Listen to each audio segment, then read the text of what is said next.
it. He beat Eddie Brown, or did he? What do they call him? He dropped the ball.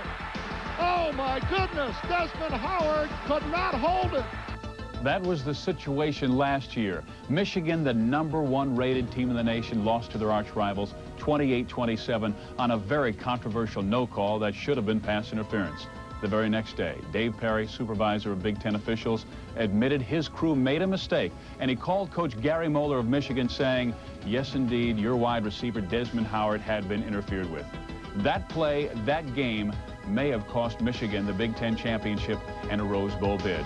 Well, you better believe the Wolverine fans and their players are ready, and they want revenge today, including the man in the middle of that controversy, Desmond Howard, who at 5'9", 176 pounds, is one of the leading candidates for the Heisman Trophy. He has scored 60% of his school's touchdowns this year with 10, 153 yards all-purpose rushing. And Gary Danielson, with or without the football, he makes Michigan so very dangerous. Absolutely, Steve. All the great ones do. The Rocket last year and Desmond this year, they affect the football game when they don't have the football. Let's go to the telestrator, and I'll illustrate it here. Florida State versus Michigan 2 weeks ago.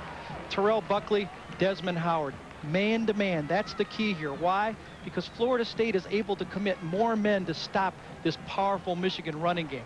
Iowa, Michigan State, the teams in the Big Ten, they don't have anybody like Buckley. They're going to have to play the deep zones, and that opens that running game like Iowa last week when Michigan ran for 300 yards on the ground.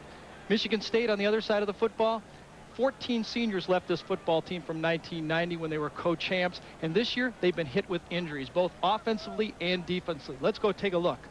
The tackle, the guard, the split end, their starting fullback, all out on offense. On defense, they lose the tackle, their end, both outside linebackers, and a corner. That's 5 on defense, 4 on offense, and in my book, that adds up to 0-4. Now, they've got something going, the Spartans do today. It's Michigan and Michigan State. We know it's going to be an emotional football game. But more than that, Michigan State, they recruited these people to beat Michigan. These players believe that they can play on this football field and they can win this game. Should be a great one. Let's go back to the studio now. Tim Brand. All right, thank you very much, Gary Danielson. That is quite a rivalry between those two, and you'll have it in just a few moments. Now, we want to update you on some scores that are already games that are already taking place. Virginia Tech out to the 7-0 lead, a 46-yard strike from Will Fuhr to Michael Sturdivant in that ball game. Carlos Huerta has put Miami on the board in the opening drive. It is now 3-0. They are leading Penn State. Game being played, obviously, at Miami's Orange Bowl. Maryland taking on Georgia Tech. Maryland has lost 3 straight against Big East competition. Now they're back in the ACC. 0-0, that game in the first quarter of play. And Louisville, coming off that shocking loss to Cincinnati when they were a 30-point favorite, they are scoreless against the Eagles of Boston College in the first quarter. So, it's Desmond Howard and company, the Wolverines and the Spartans. There he is, decked out and ready in East Lansing. Back to Gary and Steve in a moment. Football, Michigan and Michigan State is brought to you by Thrifty Car Rental, because it's your money. Call 1-800-FOR-CARS or your travel consultant. Sellout today at Spartan Stadium for the 84th meeting between Michigan and Michigan State. Well, every week in the Big Ten, we go on campus for a talent search to find out who our student sideline reporter will be. Well, this week's winner, a senior in telecommunications, Dave Ellis. Dave, what do you have for us? Well, Steve and Gary, in the past 24 meetings between these two schools, the Spartans have only won 6 times. Now, 2 of those times have been because they've changed their offense going into the game, and it messed up Michigan's defense. In 1969, they scrapped the veer and went to the power I. In 1984, they scrapped the 2-back and went to the 1-back set. Now, last week against Indiana, redshirt freshman Mill Coleman, a high school quarterback, ran 2 plays from an option formation. Will we see that for Michigan State today? Well, we'll have to wait and see. Guys? And Dave, Gary Moeller told us that he's going to do what George was going to do way back in 1969. That's when Duffy Daugherty made the big change. He said, hey, we'll go to the wishbone this week. I don't think that's going to happen, but there's George Corliss. And Gary Moeller on the other side, he has never beaten Michigan State. 0-4, 3 years at Illinois, and he lost last year 28-27. Well, we have a chance of rain today, like 40% chance, and the sky's overcast, temperature in the 40s. Winds out of the north, that will not be a factor, but we're wondering if the rain possibility could even out this matchup. Coming into the contest, Michigan, a 3.5 touchdown favorite. I'll tell you, George Perlis right now is praying up there and talking to Duffy Doherty to get him some help with some rain in this football game. He'd like to even it out with a little bit of rain here. Yeah, he wants that smash mouth football, and we expect that today. Beautiful Spartan Stadium. 76,000 plus on hand. The most they've jammed up in here for a Michigan State rivalry, over 80,000. And we'll take a look at the game ball, and there it is. For the last 7 years, the Sigma Nu fraternity at Michigan and Michigan State run the game ball the 75 miles between the two campuses, and of course they will party without the football tonight. Well, Michigan will kick off to start this ball game. Courtney Hawkins, Mill Coleman back deep, and there is Hawkins. They've only kicked off to him 8 times this year, and you see the reason why. 37.5 yards, leads the nation. And here is the boot.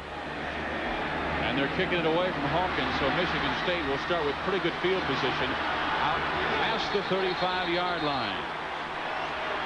Let's take a look at the Energizer starting lineup for this afternoon's football game. Michigan State will start at quarterback. Jim Miller, a 6'4" sophomore from Waterford, Michigan, making his second career start. He's thrown for 374 yards. Backs and receivers. Tico Duckett was all Big Ten last year with almost 1,400 yards, but he only has 292 this year. Courtney Hawkins, explosive wide receiver. Offensive line averages 294 pounds. Jim Johnson at 6'5", 305 is the power man on the right side.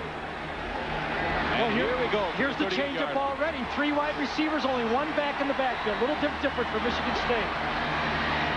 And they throw right away, trying to hit Courtney Hawkins. Incomplete. It is 2nd down, 10 yards to go. The Michigan defense. The line is maybe the best in the last 5 years, and Chris Hutchinson at 6'2", 260 is the sack leader with 3. Linebackers brilliant inside with Anderson and Morrison. Eric is trying to be the first Wolverine to lead the team tackles 4 straight years. Secondary is the only area without experience. Lance Dotton, the only returning starter. He has returned 2 interceptions for touchdowns in his career, number 22. They'll try Duckett. Nothing there. Maybe back to the line of scrimmage. And there he is, number 97, Chris Hutchinson. And Gary, you love this guy. One of the great football players in college football. A little bit undersized, but Michigan's defensive line led by Hutchinson right there. He's so quick. Reminds the people here in Michigan of their great All-American Mark Messner of the back, Messner of the bass. And Hutchinson is the type of football player that's going to make a lot of tackles in the backfield. They must account for Hutchinson. He didn't play in last year's game because of a bad back. They need 11 on 3rd down.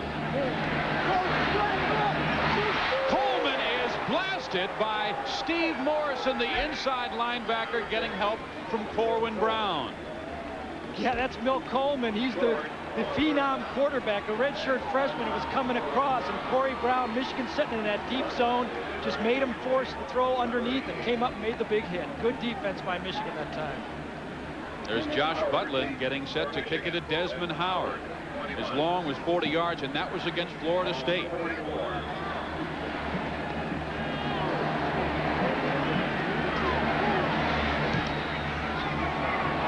They're going for the sideline, wisely done, but Michigan will have pretty good field position to start their offensive series.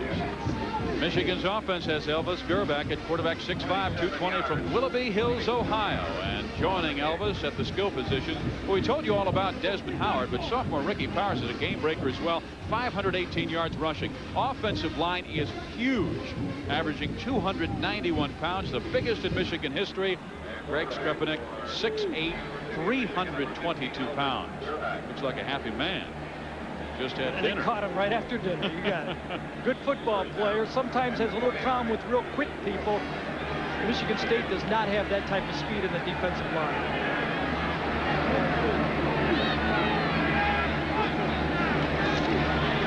They give it to Powers, and he slides forward up near the 34-yard line.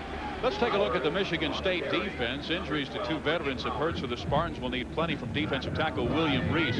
Linebackers are very good, but Chuck Bullock is the boss inside. His 70 tackles, 3rd best in the nation. Defensive backfield, very young with 3 sophomores, so senior Alan Haller must play well. This is his 4th year as a starting cornerback for the Spartans.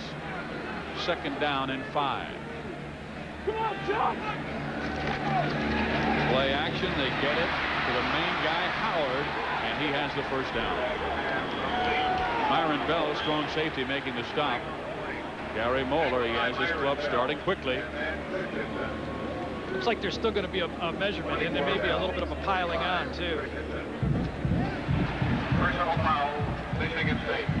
Again, Desmond Howard catches a lot of passes in the offense. We talked to Coach Moeller of how do you get the ball in Desmond Howard's hands. He said, no big deal if they double covering him. I told Desmond there's 3 ways to go. They've got 2 of them stopped. You got to find the other way. He said, if they got 3 guys on you, we're not going to throw the ball to it. A little bit of a quick screen. Yale Van Dyne is going to go block a little bit, and they're just trying to get the ball into the man who can change the game. He was close to being down. He got one to the face right there, and that was a little bit of piling on and unnecessary roughness.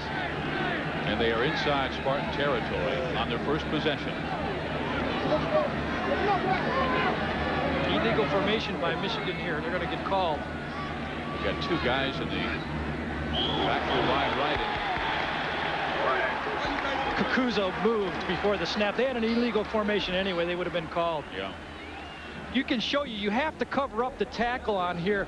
Down at the bottom, Michigan has 2 people that are both back behind the line of scrimmage. Right here is the tackle, and they have to cover him. One of these 2 people, these 2 receivers, have to move up and cover the tackle. They're going to get called for an illegal formation. Too many people in the backfield. Jesse Johnson has come on for Gary Moeller, and he ran for 168 yards last week. The Big Ten's Offensive Player of the Week. He wears number 30. And they look for the screen. They get it to Johnson, and he'll go down the left sideline and bury a couple of would-be tacklers and then lose the ball. One of the great additions that Gary Moeller has brought to this football team, Bo started a little bit in his last couple years at Michigan, as they've become a screen football team, getting the ball to their backs, and that's tough because a lot of people like to play deep zones against Michigan, so they've had to come up with another play. You can see the referee took one. The first casualty of the Michigan State game looks to be a referee. There'll probably be a lot of these. You can see it looks like his right wrist. He was hit there, fell on the turf, and hopefully it's not too bad. They're going to need all the referees in this game because there's going to be some fierce hitting. Yeah, he was trying to get out of the way of all the action as Johnson slid towards that left sideline, and you take a look at head official Tom Quinn leaving the area. When we met with the Norm Parker, defensive coordinator for Michigan State, you know, he just started checking off the guys that they were kind of counting on him this year to replace 7 starters that they lost. And all the injuries they've had has kind of highlighted some of the problems that they had with the new secondary. They're giving up big plays that Michigan State defenses haven't done the last 4 years. And that's been the big problem for the Michigan State team. They're not tackling well in the secondary. We're going to have to keep an eye on that, yards after catch or broken runs. And that is not like Michigan State. Absolutely. You watch them play from last year and this year, and you can see the difference. We talked about the defensive injuries before the game. There you can take a look at it.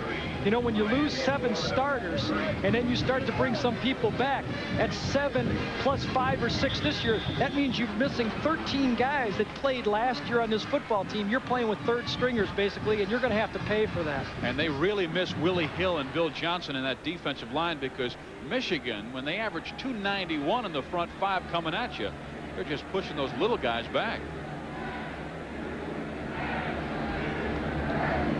Moeller talking with Tom Quinn now. Gary Moeller will serve as basically his own offensive coordinator. He's running the team. He'll call the plays. A lot of them will be signaled in their no-huddle offense. I wouldn't call it a hurry-up offense. I'd call it a no-huddle. What they're trying to do is get matchups. Gary will look at the defense while they're lined up and signal in the play after. It's a real big advantage, and they also take advantage of the rules. They're right on the edge to be able to substitute right at the last second and keep Michigan State from matching up the substitutions. Well, they've got time to talk things over, so he's calling his entire offensive unit over to the sideline. Right, and here's the point right here. Now, you don't know what Michigan is going to come out. Look, they've got 20 guys in that huddle. Michigan State is stuck with the people around the field. Now, Moeller could come out in goal line offense, 3 wide receivers, 4 wide receivers, 2 tight ends, and Michigan State can't combat that. I think that rule should be changed. I think you should be able to send 2 people to the sideline. Everybody else should have to stay between the hashes on a timeout. It's a big disadvantage, especially when you get near the goal line, which we'll show later in the game. Finally, after a gain of 3 by Jesse Johnson, the injury to the official, we are ready to go. It's 2nd and 7.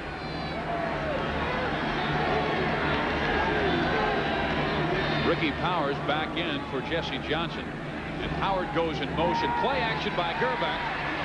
And he goes to Yale Van Dyne, who makes the catch, has the first down, and is out of bounds near the 30-yard line. A gain of 12 on the play. Yale Van Dyne has taken the position of Derek Alexander, their fine receiver that they've lost. Now, this is the Michigan State zone defense right here. You can see how they're playing the deep zone back here. They're not going to play man-to-man like a Florida State would. Desmond Howard's going to come here and drive everybody off, and Yale Van Dyne's going to stop right here for a nice little easy throw. 29.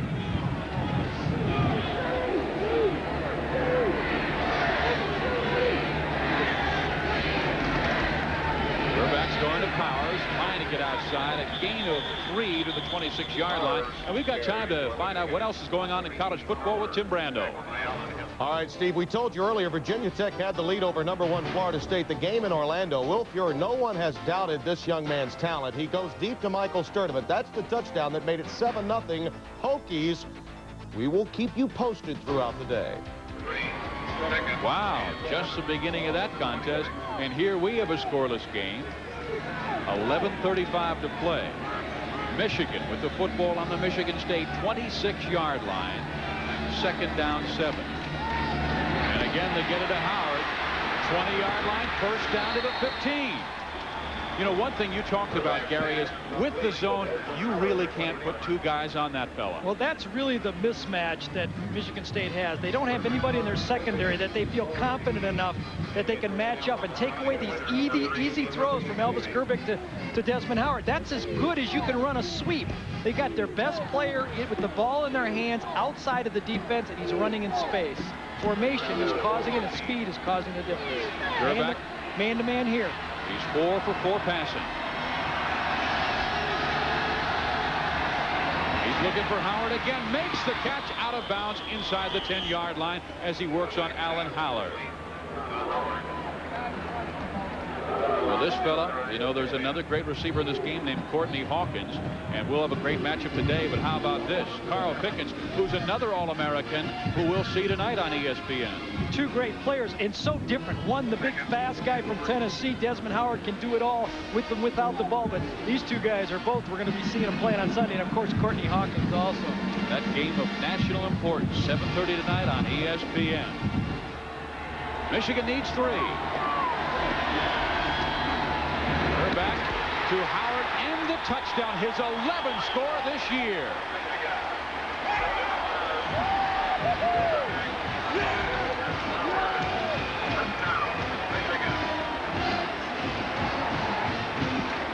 So tough to stop. Michigan State comes into this game and knows that Michigan can run the ball right at them down their throats. You don't have the speed right now. Gerback knows it's man-to-man. Gerback comes back, throws it. It's a little slant pass. Brian Williams gets beat inside when he's got man-to-man coverage. Hey, it's very tough. You got a guy that's better than you. He's faster than you right there. You need a little bit of help down there. If you're willing to throw, you can get the easy touchdowns.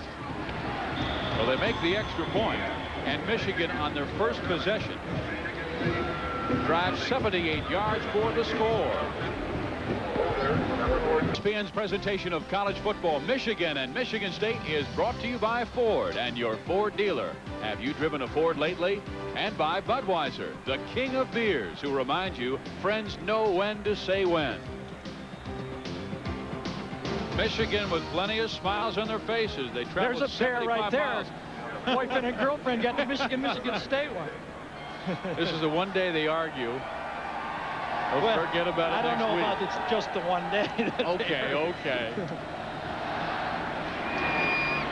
Well, Courtney's going to get it here. Yeah, we get a chance to see the nation's best. Out past the 20 and hammered down near the 23-yard line. Michigan goes 71 yards on 8 plays, 2.5 minutes, and Howard his 11th touchdown this year. Yeah, Gerback 6 for 6 on the drive for 52 yards, and Howard caught 4 passes for 31 yards. That's pretty good perfection there. A lot of respect Michigan has for the MSU rushing defense. They know it's tough to run against these guys. They spread them out, they're throwing the ball, and that's going to cause big problems for the MSU defense. Michigan State needs drives. They have to put 4 and 5 minutes off the clock each time they get the ball. They've gone back to their base offense at I formation. McFarland goes in motion, and Duckett gets the carry, and he's past the 25-yard line, where the tackle is made by Dwayne Ware. Yeah, Ware came up, filled very good that time.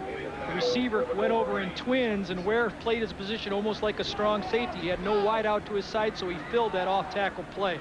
Good tackling by Dwayne Ware, who's the third leading tackler on the team. Look at Duckett's numbers this year. You know, he was even criticizing himself for not attacking the line of scrimmage. Well, it's tough. You lose confidence when the holes aren't there. You know, you start looking to make things happen. He just hasn't had the success so far. They'll go Duckett right, and he tries to go over Jim Johnson, but that Michigan left side defensive line is right there, led by Mike Evans, a 6'4", 255-pound senior from Roxbury, Massachusetts.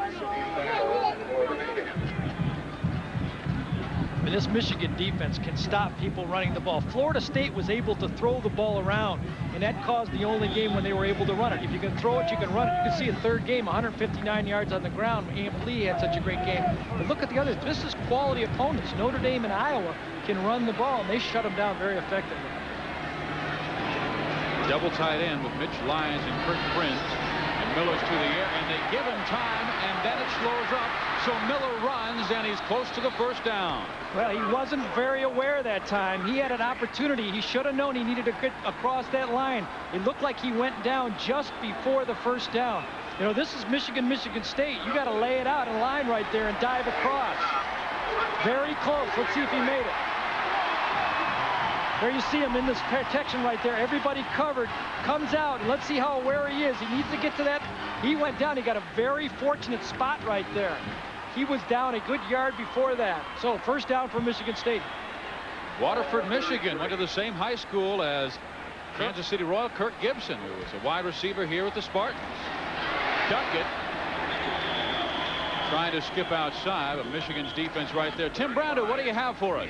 Number one didn't take long to get on the board, Steve. Take a look at Edgar Bennett. This is supposed to go up the middle. Watch him bounce it outside, following his blockers. And the Seminoles have tied the game as he high steps into the end zone at 7. Game being played in Orlando. It's rather interesting. We had a chance to visit with Lloyd Carr, defensive coordinator. We're talking about the speed of Florida State. And he said, I don't think their speed was that great. I thought Notre Dame was very comparable. Well, Notre Dame has some outstanding athletes, but top to bottom, I think Florida State interior people are much quicker. Again, fans are a little bit upset. Michigan State has gone on balanced line, another new wrinkle that they're trying to use in this game, but they just have not been able to man on man. You know, you can change the formations and you can spread people out, but your interior linemen have to be able to defeat some people, and so far this offensive line for Michigan State has not been able to do it. Duckett, 5 carries for 7 yards so far in the game. Last year he averaged 5.7 yards per carry. Michigan goes with the nickel, 4 men rushing. Come from the outside. Miller steps up, hits his man Coleman, but he can't hold on. And he would have had the first down, but the nickel man David Ritter was there. Yeah, David Ritter, the senior, was with Milt Coleman. It was a good throw that he put it right on Coleman. 4-man rush for Michigan. They've got a good offensive line here. Jim Johnson, a 3-year starter, is going to push his man wide. Evans that time has plenty of time to throw the ball. Coleman has a step. The ball seems to be just a bit high, and Ritter's there to able to strip it from Milt Coleman, the former quarterback who's trying to come in as a 3rd wide receiver. So here's Josh Butland, who led the Big Ten in punting 2 years ago inside of 45, but the second straight time when his ball has hit, it's bounced the wrong way for him. So Michigan will have strong field position when we return. Wolverines up 7-0 on the Spartans. Is the All-American Greg Skrepenek, and he said earlier this week, no matter how much fun it is to watch Desmond and Elvin, we are not a showy team. I think we proved that against Florida State. We have to do what we do best, and that is smash mouth football and wear them down. They did that against Iowa. Yeah, that's talking like an offensive lineman. They see about 6 inches in front of them. You know, they don't see the big picture. Well, he's off on the left side. And they give the ball to Ricky Powers, who hammers ahead to the 35-yard line, and then he's pushed back by number 41, Chuck Bulla. Yeah, Chuck Bulla, the great outstanding tackler, Big Ten's leading tackler. Greg Skrepenek, 6'8", 320 pounds. He gets his feet going, turns his man, but Bull is able to read it. That's the whole object of this defense, the 4-3 defense. Those people up front clean it up for the linebacker to run laterally and make those big hits. As a kid, we had so many offensive linemen that I played with. They all want to run the ball, but I tell you, when you can spread it out and put a lot of pressure on that secondary, it's easier to run the ball, and that's what Howard can do. Walter Smith in the game. They give it to Powers. A big hole up the middle. He's out past the 40-yard line. We're live at Spartan Stadium in East Lansing, Michigan, where the Wolverines lead Michigan State 7-0 on a Desmond Howard touchdown. And today on ESPN, we'll be bringing you our college football scoreboard at 3:30. Then the PGA Las Vegas Invitational. How about Chip Beck? Shot a 59 yesterday. Sports Center at 6:30. College football scoreboard presented by Residence Inn. And then number 4 Tennessee, number 10 Florida. Terrific game tonight in our primetime Saturday night special. Powers gets the first down and a bundle more as he's past midfield again. And there's the advantage again. Ricky Powers running in space. Chico Duckett runs the same play. Got nowhere to go. He's running behind Skrepenik again and Matt Elliott. They're going to go get the guy pushed out. Look at that hole. And that's what you call a pancake right there. Elliott takes his man in against, and Skrepenik takes his man out, puts him right on his back. And that's the problem Michigan State has. Eric White, just his first start, number 94 for Michigan State against Indiana last week, replacing their All-Big Ten Bill Johnson. Got Johnson back in there. He gets to the outside and then bruises his way to the 45-yard line, where he is hauled down again by Chuck Bullough, who averages 17.5 tackles per game. Jesse Johnson had the big game against Iowa last week, coming in for Powers. He's more of a slasher, takes it up through the hole, coming right at you. Watch these hits now. Here comes the secondary people, the linebackers. Michigan State football from the field. Yeah, they asked him after his 168-yard game, was that your best career game? He said, hey, that was my only game. You're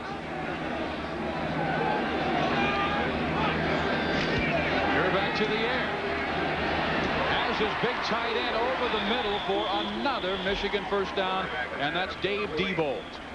It's so really hard to explain to the fans watching on television just how big and open this field looks to a quarterback up here in the booth because of a Desmond Howard. The linebackers, the defensive backs are turning and running, looking up Desmond Howard, and tight ends and fullbacks are open over the middle of the field to throw the ball. Herbeck is just enjoying this game, 7 for 7 with a TD already.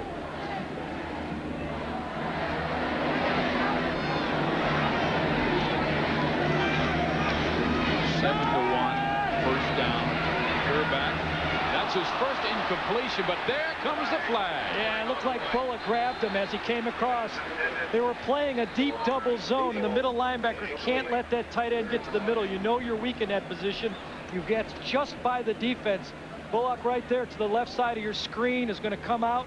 He's got Diebold, the tight end. As he gets inside, he knows he potentially has trouble. See that open space? And he grabs him by the leg. That could have been a completed pass had he not done it. Hey, that's what they did to Desmond Howard in the game last year. That's not pass interference, is it? Well, in Ann Arbor, it goes the other way, baby. Right here, it's going to be called division. Before the ball was thrown, the 10-yard penalty, automatic first down against the defense. There you see the call. They called holding before it was thrown, automatic first down. You can take a shot at the sideline. Michigan's got 12 coaches on the field.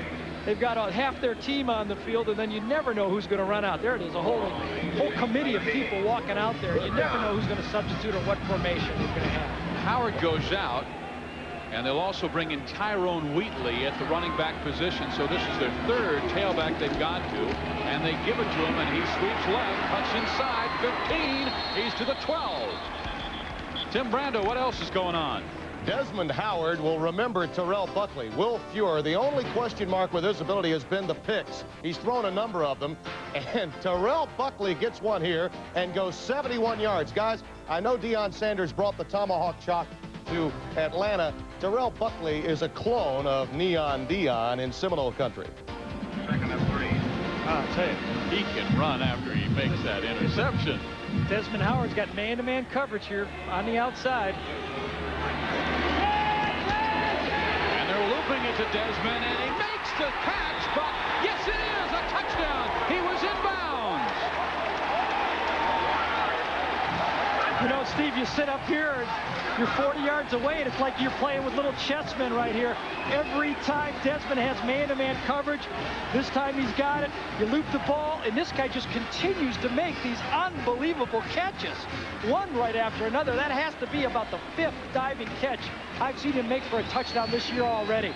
That's as good as you can play wide receiver right there, and an excellent throw by Gerbach. We are seeing the leading candidate for the Heisman Trophy this year. And it's games like these on national television where you really shine and you show the rest of America how good you are. You know, I'm wondering if you could take Buckley and Desmond Howard and just travel. You know, they just play against each other each week, and then just have 50,000 people watching. Michigan rolling this afternoon, 14-0 lead over their arch rivals. 0-0 Michigan has the lead, and Desmond Howard has been the star. His 10 touchdown catches trail only the 14 by Anthony Carter back in 1980 and the 11 he had last year. And this is early in the season. Early in the season and early in the game, too. Here's the last play. When I said it was man-to-man coverage, here's 10 people over here for the defense. Here's Desmond Howard over here one-on-one. You audible the fade to him, and you've got a touchdown. Boom. Easy throw out to the outside. Lay it to the outside of the field. Nobody has a chance of it. Very safe throw, and it's been working all year. They took it 71 yards first possession. They go 67 yards in 7 plays, and it's like a computer printout. They do exactly what they want to do, and right now Gerbach is perfect through the air, and Hawkins is hoping he'll get it again. Takes it near the 10. Special teams for Michigan State struggled last week against Indiana, and they only give him a 17-yard return as he's competing against Desmond Howard for the kickoff return championship in the nation this year.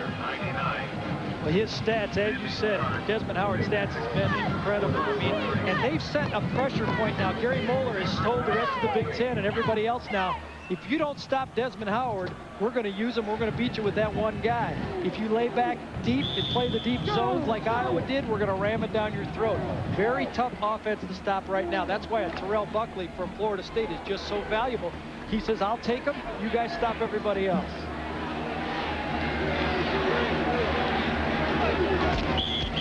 We got a flag right here.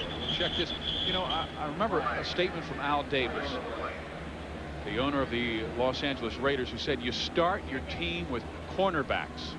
Absolutely. Why? Well, because the wide receiver has become such a big part of everyone's offense.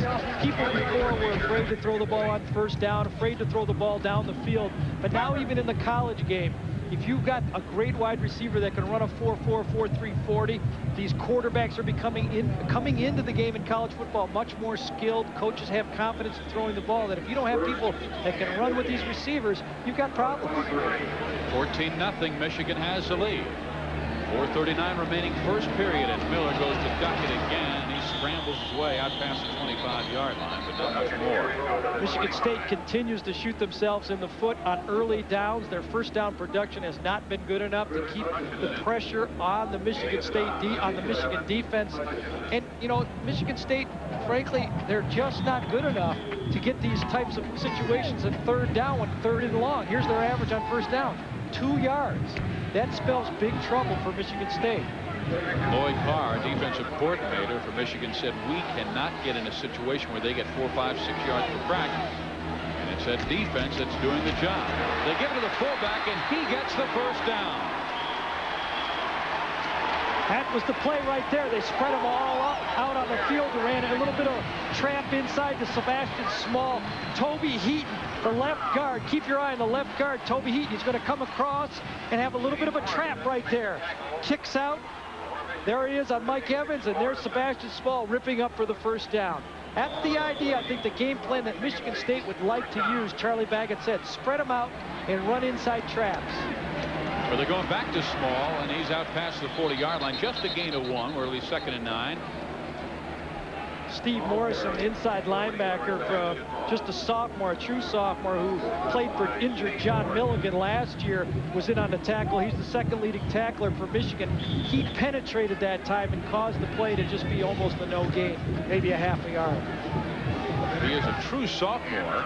Played a lot as a true freshman last year.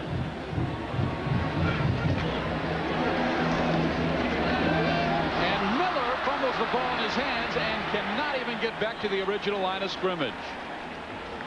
Well, I tell you, they caught the play, too. Michigan had a corner blitz on. Tim Bryan had the play. You can see it. He knows he's coming. He reads it.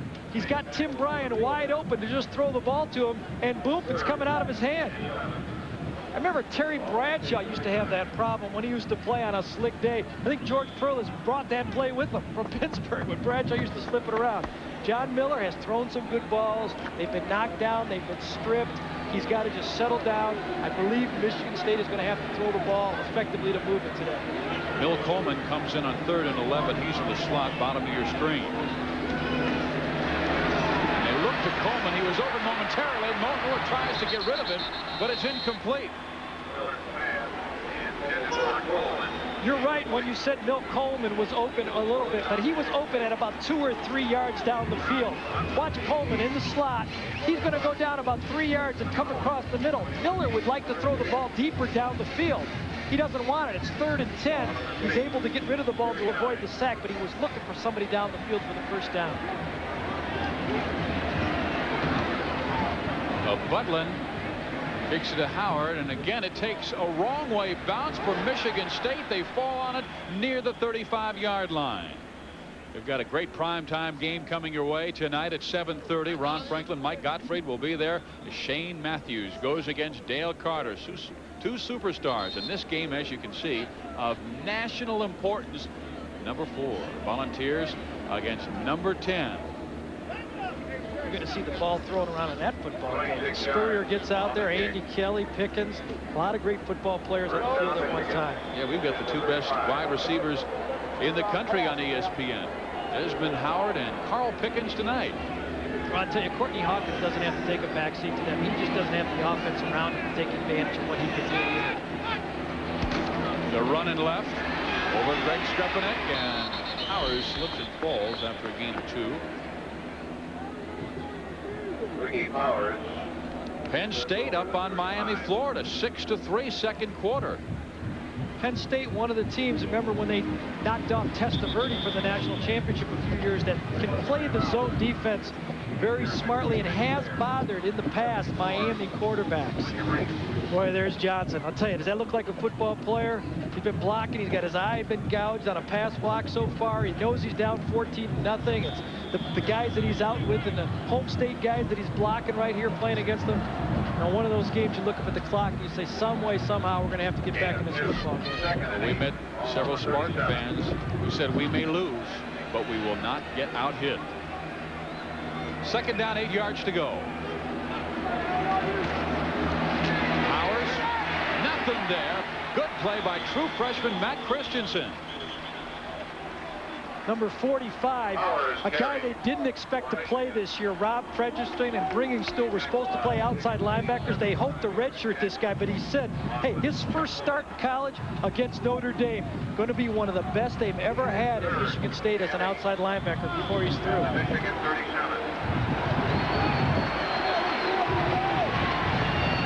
So it's a 3rd down. Long situation for Gerbach. There's the screen. Johnson the catch. He falls down before he gets the first down. And the Wolverines will have to punt the football for the first time today. There you see it again. They anticipated Michigan State playing a deep zone. They didn't want to turn over. They don't want to give Michigan State any life. They're going to call the safe screen pass. Had Johnson not slipped, he could have picked up the first down. Michigan State's going to gain a little bit of confidence. They were able to stop that running game and make Michigan punt for the first time in the football game. Courtney Hawkins is on the sideline, and they are tending to a right ankle. That's why Milt Coleman has gone back to receive this punt. Coleman has brilliant speed, but Hawkins has been their guy there all year long.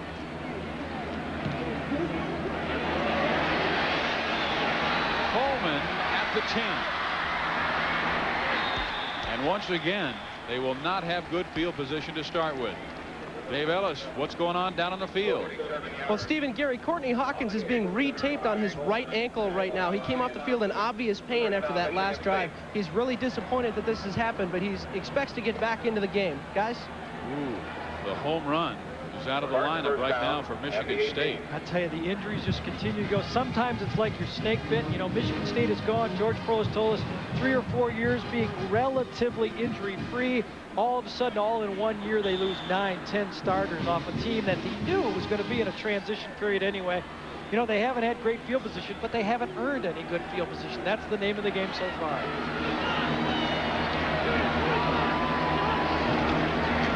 Duckett out past the 20-yard line. That will be the final play of the first quarter. George Perles, he told us, hey, when you're 0-4, you circle the wagons, you don't worry, you just work a little harder, and he will make no excuses.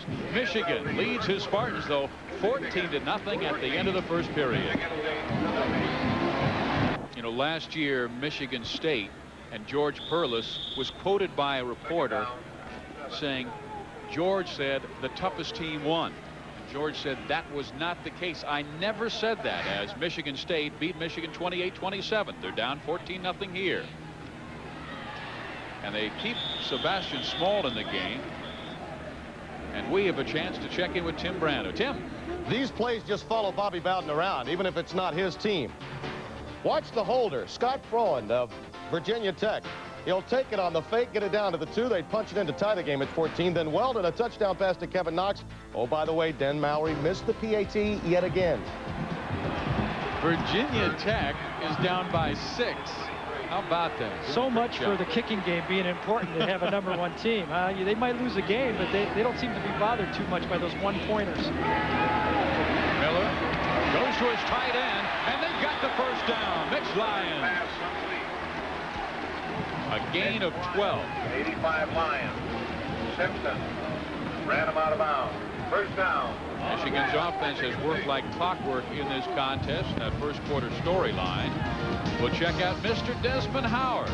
Touchdowns 9 and 10 through the air this year, and Gerbeck 9 of 9 for 85 yards, and the 2 scores to Desmond.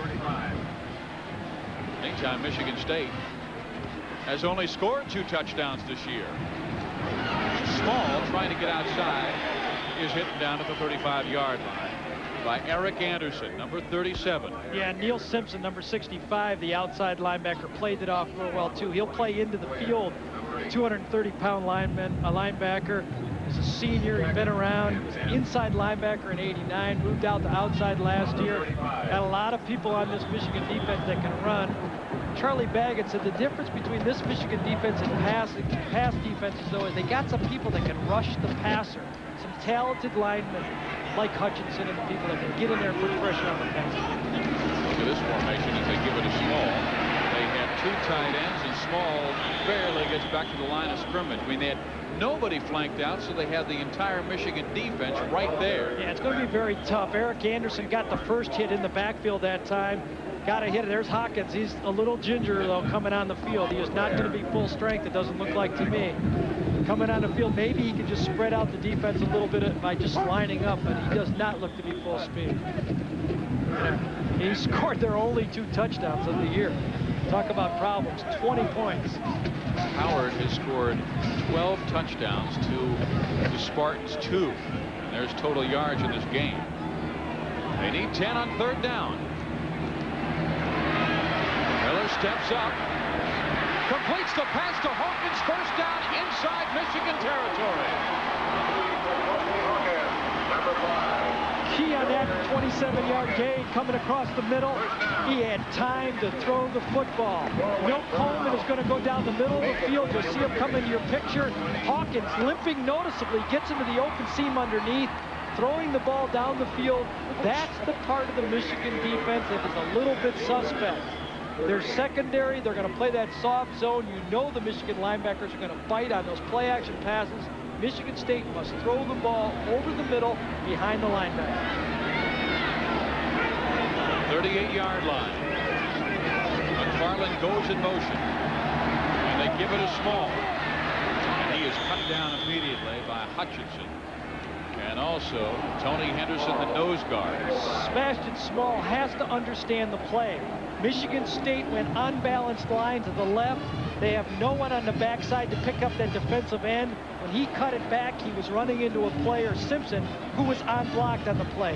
It either goes outside, it stays outside when they're on balance. If you cut it back, there's nothing there. It's not a cutback play. Second down at 9. Rollins and Duckett back in the game in the offensive backfield. Duckett cut down at the 35-yard line on a brilliant tackle by number 43, Pat Maloney. Michigan was in the game that time with a nickel. That's why Maloney was in the game. They blitzed. Maloney was coming up to cover the man, and that's why he was there to make the play.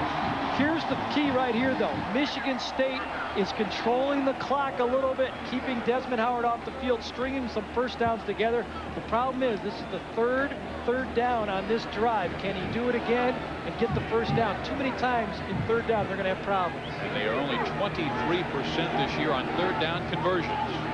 They got 27 the last time. Miller back underneath, catches made. No, he dropped the ball. Had plenty of time to throw the ball again, kind of aimed it. Could have ripped it in there a little bit harder. He had the person there, and the ball was just a little bit low thrown, and Hawkins wasn't able to dig it out. Here we're going to see the protection coming back. That's superior protection. He's going to bounce in the pocket. He throws it low. That's what you're supposed to do, but just a little bit to the outside. Hawkins could have made a great grab there, but wasn't able to come up. Steve Morrison right on top of him. It's fourth down, and they will go for the field goal. Well, I don't like this right here. This is too far, 52 yards, and you do not want to get Michigan the ball on the 35-yard line going in. I would be punting that ball. Jim Delver from 52 yards out.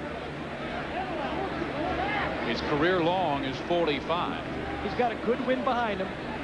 He could reach it. There's no doubt about that. But if he misses it, Michigan has the ball on the 35-yard line.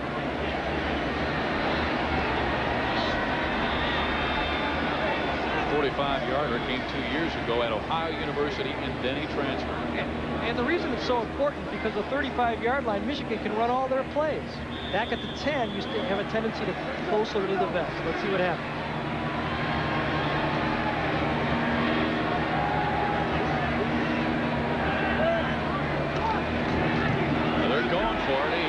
Pretty well, but it will be wide to the right. And Michigan retains their 14-0 lead and good field position right here. Well, there was no doubt that he had the leg to get it there, but that's still a tough kick. Anytime you get over 45 yards. Coach Perles is trying to manufacture some points. He needs points, but that was a very risky play. 10:57 remaining in the first half. Wolverines up by 2 touchdowns. ESPN's presentation of college football, Michigan and Michigan State, is brought to you by Jeep. There's only one Jeep, and by Edge Shaving Gel. For less irritation, you've got the edge. The number 5 team in the nation, the Michigan Wolverines, with a 14-0 lead and excellent field position at their own 35-yard line. Michigan comes out 2 tight ends this time. Desmond Howard not in the game.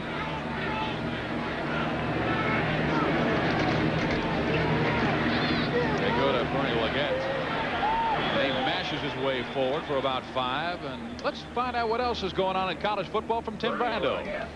Fellas, fever has been giving Georgia Tech's Sean Jones some problems. He's been in and out of the game. Here's David Hendricks taking it in from 8 yards out. The Ramblin' Wreck up on the Terrapins 7-3. We'll update you on Sean Jones's health throughout the day. Thank you, Tim. 14-0. Wolverines with the lead as Desmond Howard has scored 2 touchdowns. He is wide left. Second down and 3.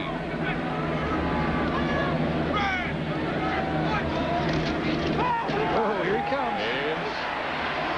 He's got the first down and a nice open field tackle by Brian Winters.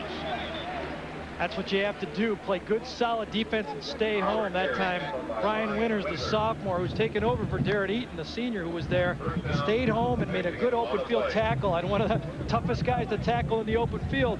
A sellout reverse right here. You see him run by Christensen, the outside linebacker, but here he comes.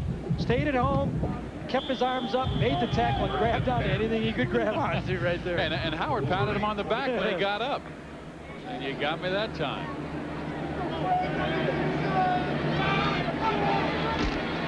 Yet again. Near midfield. Gain of 3.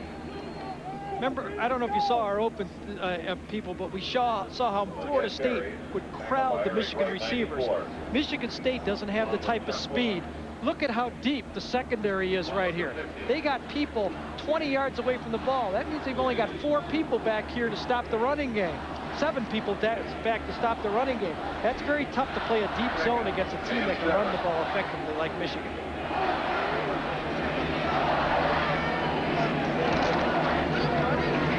Give it to Powers, and he smashes forward and is close to a first down. I think he has it near the 42-yard line. We have 80,157 today at Spartan Stadium, a new record for a Michigan State game. Steve Physiak and Gary Danielson. The Wolverines have a 14-0 lead on 2 touchdowns by Desmond Howard. I never know how they can keep having new records. You know, are the fans losing weight or something? They keep putting in more people every year. Every year it's a new record. I know they didn't make this place any bigger. Bowers now has 38 yards rushing. Play action. Gerback unloads, almost intercepted by Winters, and he would have been gone. I'll tell you, Michigan State busted that time. Nobody covered Yale Van Dyne, and that's why they had a position right there for somebody to Winters to make the pickoff. Gerback didn't look downfield. It didn't see. Yale Van Dyne's walking back and kind of waving at Moeller as he walks back. He said, "Coach, they don't have much respect for me. I know I'm a little slow. They call me a procession receiver, but somebody's got to go with me, Coach." I'll tell you, the second leading receiver on the football team coming up and doing a credible job replacing Derek Alexander. And that is Gerback's first incompletion of the day. It almost wasn't incomplete. It was to the other team. You're right.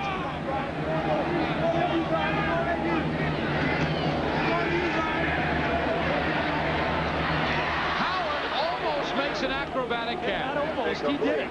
No, they said it's incomplete. Oh my gosh, he tipped it up and he came close. It must have got after he bounced it up, but good throw, a zone cut right there, threw it into position. You see it, even though he's pressed man to man, he's going to fall back into a zone. They're trying to give the look of a zone of man to man, but after he comes out of it, it was just a curl. The ball was a little high and he didn't come up with it. So it's 3rd down and 10. And Howard goes wide right.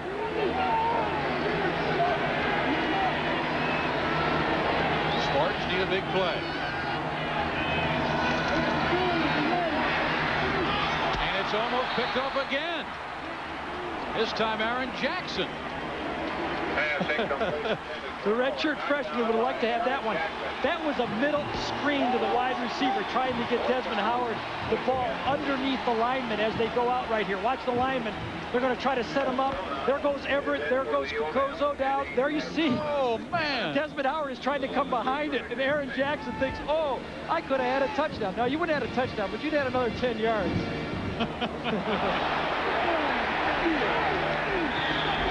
Respect his speed that much, huh?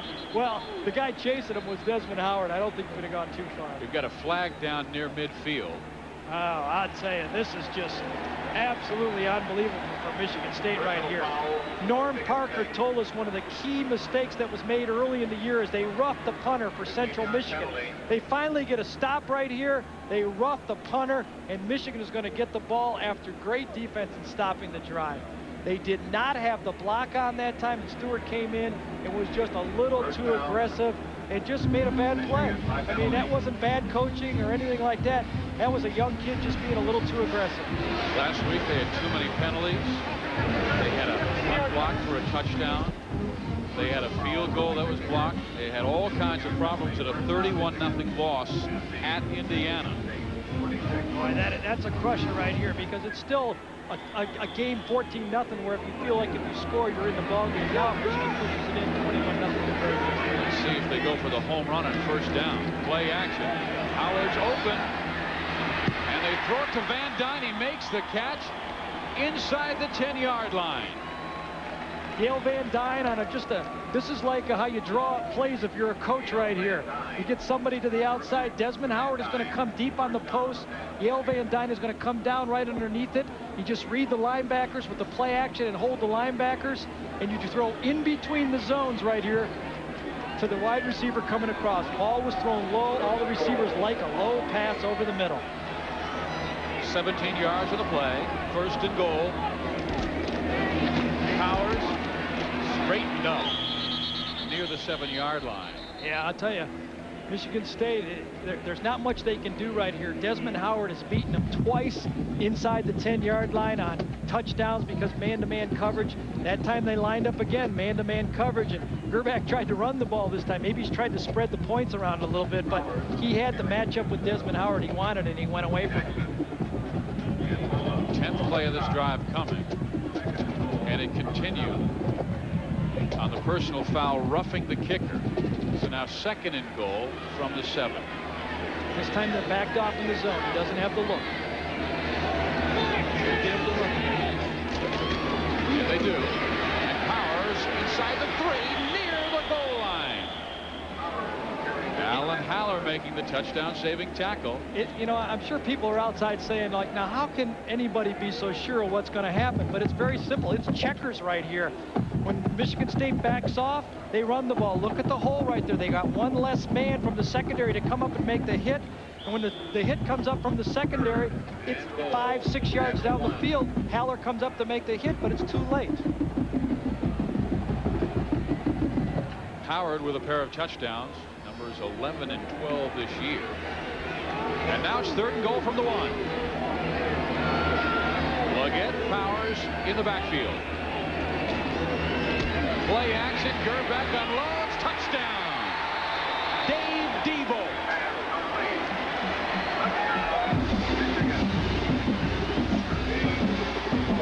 Again, a little bit of a bootleg that time. John McNeil, the defensive end, had the coverage right here on the tight end. He's going to have to play a man-to-man. They fake in here, come out on the bootleg, comes out, and you've got an easy touchdown. By faking up the middle, he blocks for 1 second, and it's just pitch and catch to the outside for a 21-0 game. Well, 20-0. The way they've been kicking extra points this year, nobody knows about these extras. 3 touchdown passes isn't bad either, I'll tell you. 2 to Howard, 1 to Debo. That's his first this year. And it is 21-0 Michigan. Spartans giving the Wolverines too many opportunities to hammer them. And they are right now 21-0 in the first half. An upset of Clemson having to play in Oxford today against Mississippi. Here's Marvin Courtney going 3 yards off the left side. And the Rebels have the first touchdown of the afternoon for them. They are tied at 7 in the first quarter. And Tim, in less than 25 minutes, Michigan has already scored more points than Michigan State has all year long.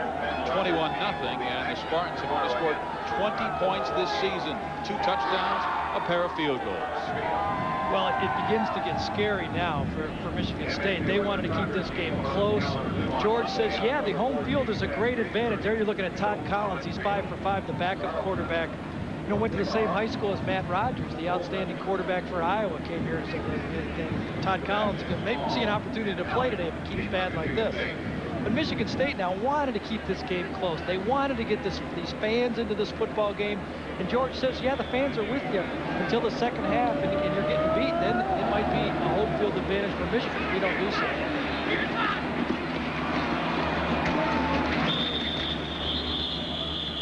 Ty Halleck at the 25-yard line. There's Elvis Gerback. He leads the Big Ten in touchdown passes this year with 14. Came in with 11. He's hit Howard twice. He just went to Diebold. 3 scores in the game, only 3 incompletions. Well, I tell you, it doesn't look hard to throw up here when you got guys wide open. He's throwing the ball, nice easy throws. Made a nice throw to Van Dyne coming on a crossing route. But the man who really changes the game is Desmond Howard. And give credit to Gary Moeller for using him. I mean, he doesn't just have him flanked out there and just running down the field clearing it. I mean, look at that, 1.6 yards on first down. Michigan State needs to throw the ball on first down to move Michigan. It's too tough. Duckett, still 1.6 average on first down. Evans there, Henderson there, and the crowd will boo because they want a little more imagination from their offense. But George Perlis, hey, they've been successful with this. 7 straight winning seasons. He ain't going to change. And you know, Michigan State doesn't need imagination. They need players. They've got too many players that are first-year players injured. They've got a new quarterback. They just aren't matching well right now. Talent versus talent. And I'm sure that's tough to take for these Spartan fans. Coleman goes in motion. Miller hits his man up near a first down. That's wide receiver Courtney Hawkins, who again is playing on the moderate ankle sprain, right ankle. Good read here right now by the quarterback. You're going to see Milt Coleman come out. They're going to try to pick for him right here, but since it's the zone, Courtney Hawkins will sit back in that zone right there. Miller makes the read, goes for the pick. No pick, it's a zone. Throw it in between the zone. Now what Miller has to do is throw a more accurate pass. He's got to get Hawkins that ball so he can turn and run with it. And I'll tell you, Courtney Hawkins is hurting. He got up limping on that play. They got the first down. They'll run the ball on first down, and they're past the 40-yard line out near the 44. It'll be second down and 6. We've got a dandy of a matchup on our first NFL game coming up in a couple of weeks, 7:30 Eastern Time, October 27th. The Redskins, one of the best teams in the NFL, against the New York Giants, the Super Bowl champions. That's right here on ESPN Sunday Night Football. Mike Patrick and Joe Theismann to bring it away. Yeah, let's get those guys off the golf course and back to work. Unbalanced line to the left. You gonna make it? On play action. They'll gain just a yard. Tony Rowland, the fullback that time, got the ball. There was no position for him to turn up, and they got the minimum out of the play. Completed a pass. Good defense by Michigan that time. They got the minimum. Made him throw to the fullback in the flat when he wanted to go downfield. Rowland goes about 220 and just a junior fullback and can catch the ball. That's going to be a real forte in the future for Michigan State if they can pick up this offensive passing attack. A fullback who can catch the ball. Jim Miller in his second career start, starting the first 3 games, was Brett Johnson. He's got a 3rd and 5. And it's intercepted at the 35-yard line. Give the credit to Steve Morrison, inside linebacker, number 36. Tried to get the ball downfield to McFarland. Coleman Wallace is going to get the interception, but watch number 36 is going to cross. Or is it Anderson, number 37? No, it is. Number 36, Steve Morrison, gets the tip. Lands right into the hands of Corley Wallace for the interception right there. And Michigan already leading 21-0, 4.5 to play in the first half, has it again. Buying a home or thinking of selling yours. His career best touchdown passes in a game is 4. He's done it this year against Florida State. He has 3 already, 11 of 14. And 3 TDs too. They run Powers, and Powers just punishing Michigan State's secondary. And Elvis Gerback has been so successful. I mean, he's doing everything. Yeah, absolutely. He's been able to distribute the ball across the field right here. But I got the answer for Michigan State right here now.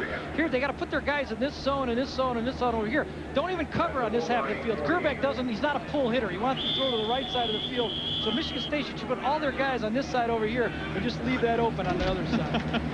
So they got to eliminate the curl from Gerback's offensive scheme, huh? That right side curl. I'll tell you, the other He's 0 for 1. that Michigan is doing right here is they've run the ball 15 times and they passed the ball 14 times. And when you have that type of balance, it's tough on a defense. Gary Moeller was saying, hey, Big Ten football has changed. You have to have the balance. It's no more 3 yards and a cloud of dust. Michigan State right there, fighting like crazy is Tyrone Wheatley. Yeah, Wheatley, one of the most highly recruited players ever to come out of the state of Michigan, getting a little playing time today. He's a sprint champion, a long jump champion. There goes Mueller. He can signal in the plays. He calls the defenses, calls the formations. You can see people going on and off the field from the sideline. It's really high tech. I never thought Michigan would be high tech like this. Well, he just gave him the steal sign.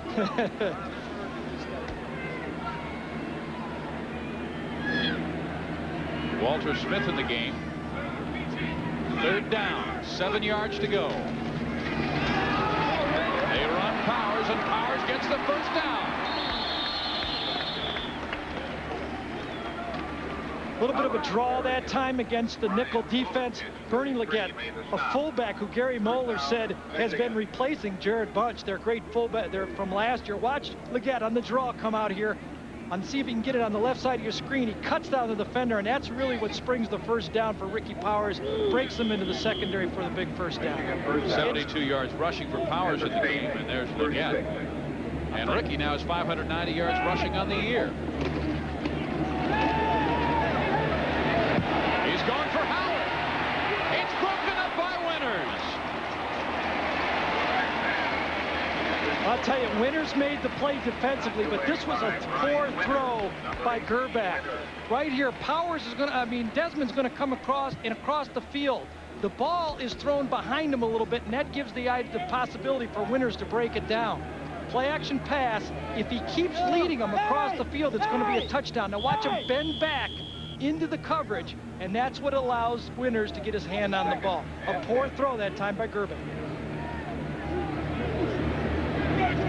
2nd down 10.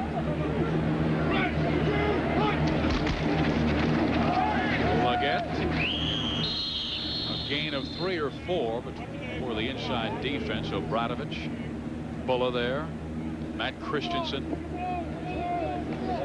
Kind of is different to watch right here. You see all the linemen from Michigan. I don't know, maybe it's because they're all 300 pounds. You know, they're too tired to huddle up. You know, they're so big, you might as well just line up. Nobody can see through them to hear anything, so you just call the plays behind them. They all look at the sideline. They find out what the play is. Desmond, you go over here, get open, I'll throw you the ball. That's the play on this one. Nickel defense in for Michigan State on 3rd down and 6 for the Wolverines. Last time they had a 3rd and passing situation, they ran the ball to Powers. They'll throw it here. Knocked down. It's 4th down, and making the play, John McNeil. McNeil, who transferred in from New Hampshire, first career sack last week against Indiana. He's in there playing and fighting, and you can tell he's tired. That's one thing that the no-huddle offense does to the defense. You just really never catch your breath out there. But he's in there fighting 6'4", and was able to swat that one away. I'll tell you, let's not rough the punter here, guys. Get the ball back. Eddie Escona. Bill Coleman near his 10-yard line. Oh, they're playing for the return. And a flag will go down. And it is in the end zone, so Michigan State will have the football at the 20-yard line, but again, a flag is down. I tell you, if it's against Michigan State, I wouldn't be surprised Michigan goes for it on 4th down. Looks like it's against the Wolverines. Michigan, you bet. And they'll take the penalty and take the ball on the 20-yard line. They'll decline the penalty. Ball, illegal procedure. Only 6 men on the line of scrimmage. That'll do it to you. George Perlis, a man who does not make excuses. He knows the Spartans will be back. Oh, absolutely. I mean, this is a guy that teaches rough football. He teaches tackling and blocking, and his kids love playing for him. And, you know, yeah, he talks in some cliches sometimes. When you get those little sound bites on television, you say, oh, not that again, George, you know. But I tell you, it's when you're talking to your own kids, sometimes those cliches are there for a reason. It's because they work and they're true, and that's what he says. And there's a lot of discussion on campus this week about him taking over that dual responsibility of football coach and athletic director. The Spartans a little down right now. Wolverines lead by 3 touchdowns. Michigan leading 21-0. You can see the sign, hey, George, here's the end zone. They've only been in there twice in this game. And they give the football to Chico Duckett, and he has the first down out near the 35-yard line. 15 yards in the first down. Ooh, look at that score. Number 9, Penn State tie with Miami 6-6. They've just started the third quarter, and we will keep you up to date on that game throughout this afternoon's Michigan State-Michigan football game. I don't like to root for anybody, but I picked Penn State to win the national championship, so I might root for them a little. Duckett out past the 40 and out near a first down. I think he will be marked about a yard shy, but it'll be 2nd and 1, and Jim Miller finally has a little room to work with. Yeah, Steve Morrison looks like he's hurt a little bit too, number 36 for Michigan. He's down on the field. You know, the Wolverines have been blessed without many injuries in a rough first 4 games. Yeah, and that's really the key, is when you can go through those games and get by without the injuries that you usually get. There's Lloyd Carr on your left side of the screen, defensive coordinator for Michigan Wolverines right there. He was telling us, boy, we played some great football teams, and he wants to get through this Michigan State game and get on to the rest of the Big Ten. He just said one great quarterback after another he's faced. And he had his linebacker coach off to the left of him, talking immediately with Marcus Walker, who would go in there for Steve Morrison. Yeah, Marcus Walker, just a redshirt freshman also. Morrison looks like they're with the knee a little bit there. You know, they're also looking at his calf, and remember the Michigan State game last year. After the game during practice, he was kicked in the calf.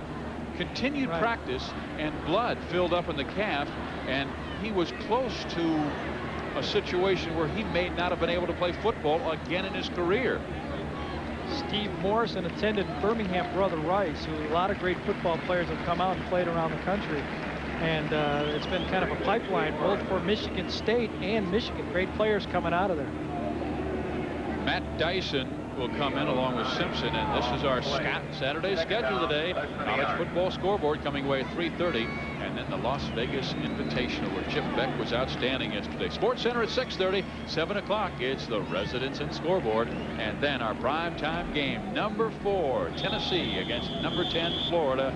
Steve Spurrier will try and air it out against Johnny Majors. Here it's 2nd and 1. Great situation here. 2nd and inches. They can throw the ball downfield. They'll run it. Duckett gets the first down. Minute 20 to go. They've got all 3 timeouts. They could get into the end zone here. It'd be a great lift going into halftime for the Spartans. Marcus Walker's coming in right here. You see him going to play the play. The redshirt freshman gets his hands out, keeps his eye on the ball. Just got to wrap it up, and he gets the tackle. Good job. See Hutchinson, number 90. You can always coming see from behind. Hutchinson. Boy, he's everywhere. Mitch Lyons. Another 9-yard gain. Let's use the timeout now. Let's use a timeout and get situated. Yes, good call. A minute 3 remaining. We will keep it right here as the Michigan State Spartans trying to score just their 3rd touchdown this season. Michigan so far in this drive is just laid back in the deep zone. They've been willing to give up the screen, the short pass over the middle, and that's what Miller's taking advantage of. Now it's going to get tougher, though. He's still got 45 yards. I know Michigan would love to keep their shutout, but I'm sure they'd be happy to get out of here with just a field goal also.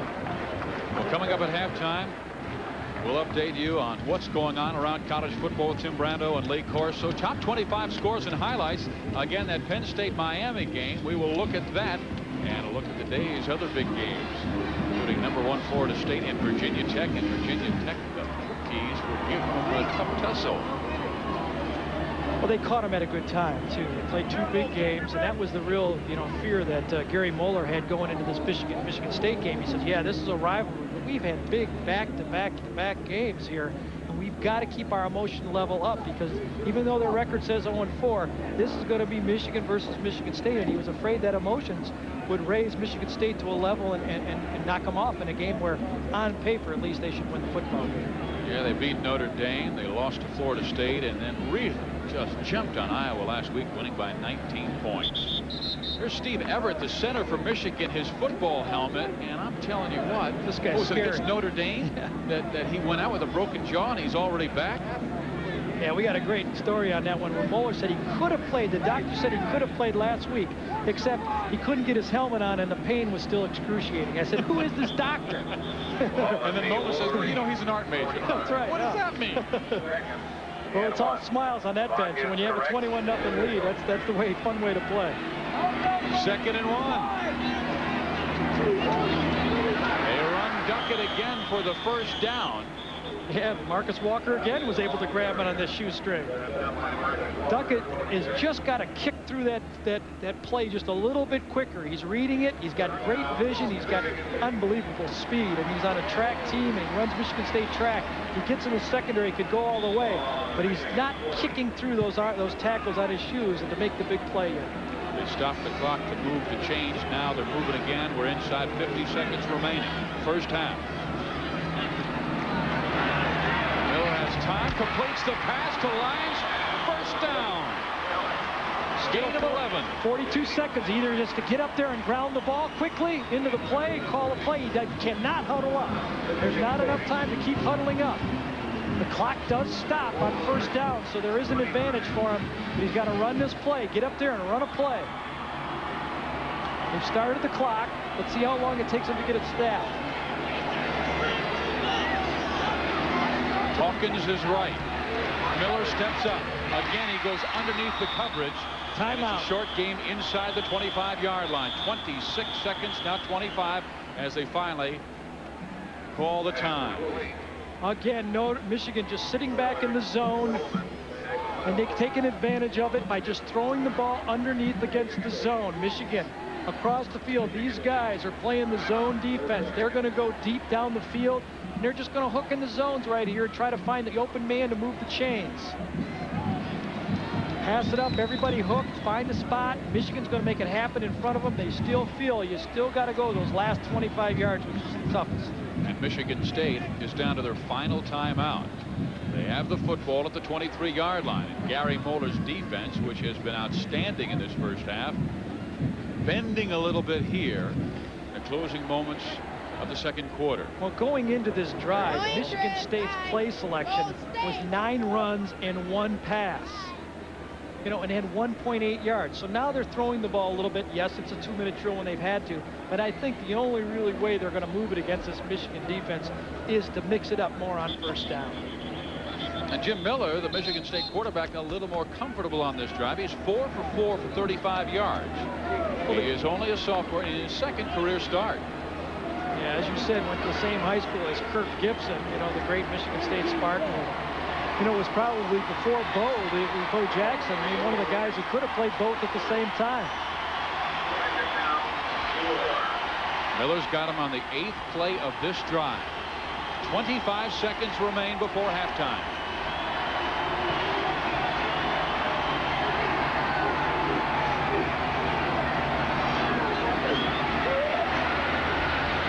McFarland out of bounds, first down. 20 seconds remain. I'll tell you, super throw that time by Jim Miller to McFarland. He had a guy right in his face when he let that thing go. He had the long throw across the field, and he put it right there. Have a chance now. When you're on the 15-yard line, now you have the ability to throw the ball in the end zone. Still plenty of time. 20 seconds to go. And you have a timeout. You got to get some people now up the seams. You have to suspect now that you get the ball in the seams. You're thinking, you're reminding your guys, watch for the blitz. Remember your hots. Showing that Wolf defense. 5 defensive backs. Miller with time. He hits his man again. McFarland out of bounds this time with 15 seconds left. A gain of 9. Super read that time. He had Coleman going to the corner of the end zone. It was a deep zone. He went to his secondary receiver and delivered the ball. Miller has a nice arm. He's able to deliver it. He has good feet. He just stands there in a pocket on the balls of his feet and throws a nice pass. You know, Gary, I may be wrong, but are they rolling that zone towards Hawkins? Well, they're playing to the field right now. They're playing wide side fields, and they're throwing into the hash mark, and that's pretty common in college football. Timeout, Michigan. Spartan Stadium alive. 80,157 on hand to witness the 84th meeting between arch rivals Michigan and Michigan State. And Gary Moeller, who has never beat George Perlis or Michigan State in his career, trying to lock this one down. There you see passing coordinator Charlie Baggett, the old Michigan State quarterback. who's coordinating the passing game for Michigan State. Pat Morris, the offensive line coach, coordinates the running game. And George Perlis coordinates both of those ones. Everything goes through George. Now, the strategy here right now for Michigan State is they know they have a timeout. And they realize, let's get rid of the ball quickly on this pass right here. And you always have the threat with that timeout against Michigan that you can run the draw or the trap. If you didn't have that timeout available to you, you'd be forced to throw the ball. So they still have, even though there's only 15 seconds to go, the ability to run or pass the ball. Is that why maybe the timeout? Because they were showing 3 wideouts and no tight end. Well, with the clock stopped, Michigan said, hey, let's regroup. Let's go through. Let's remind each other what we're going to do. Maybe they design a little bit of a blitz package right here and just go over their assignments at the sideline. It doesn't cost them anything. Timeouts at halftime are wasted anyway. It's not like you can save them for the second half. This would get the crowd back in the game if they could find that end zone right here. If I was Miller, if I was Baggett, I'd say to the guys, let's look for the blitz. Let's anticipate it. 2nd and 1. Coleman to the right side. In the end zone. Touchdown! Courtney Hawkins.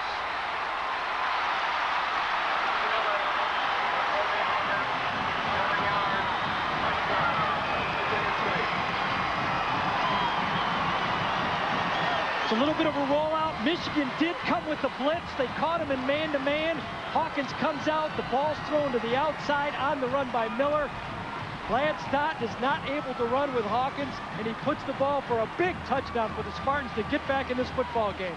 Great call because they anticipated the blitz, brought their quarterback outside, and Miller had the ability to either throw it away or get the big score.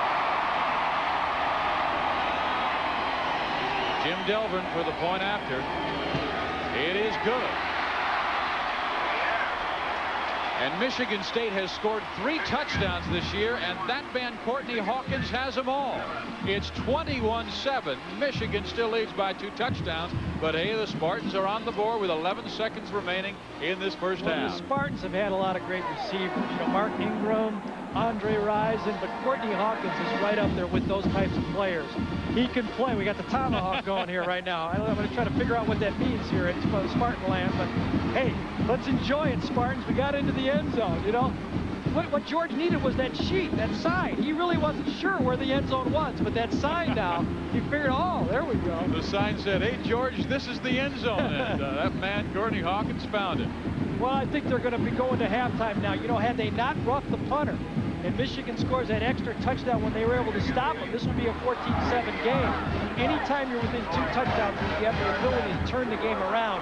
And Michigan State now goes in at halftime 2 touchdowns down. Look at that drive. They go 80 yards, and he's 7 of 7.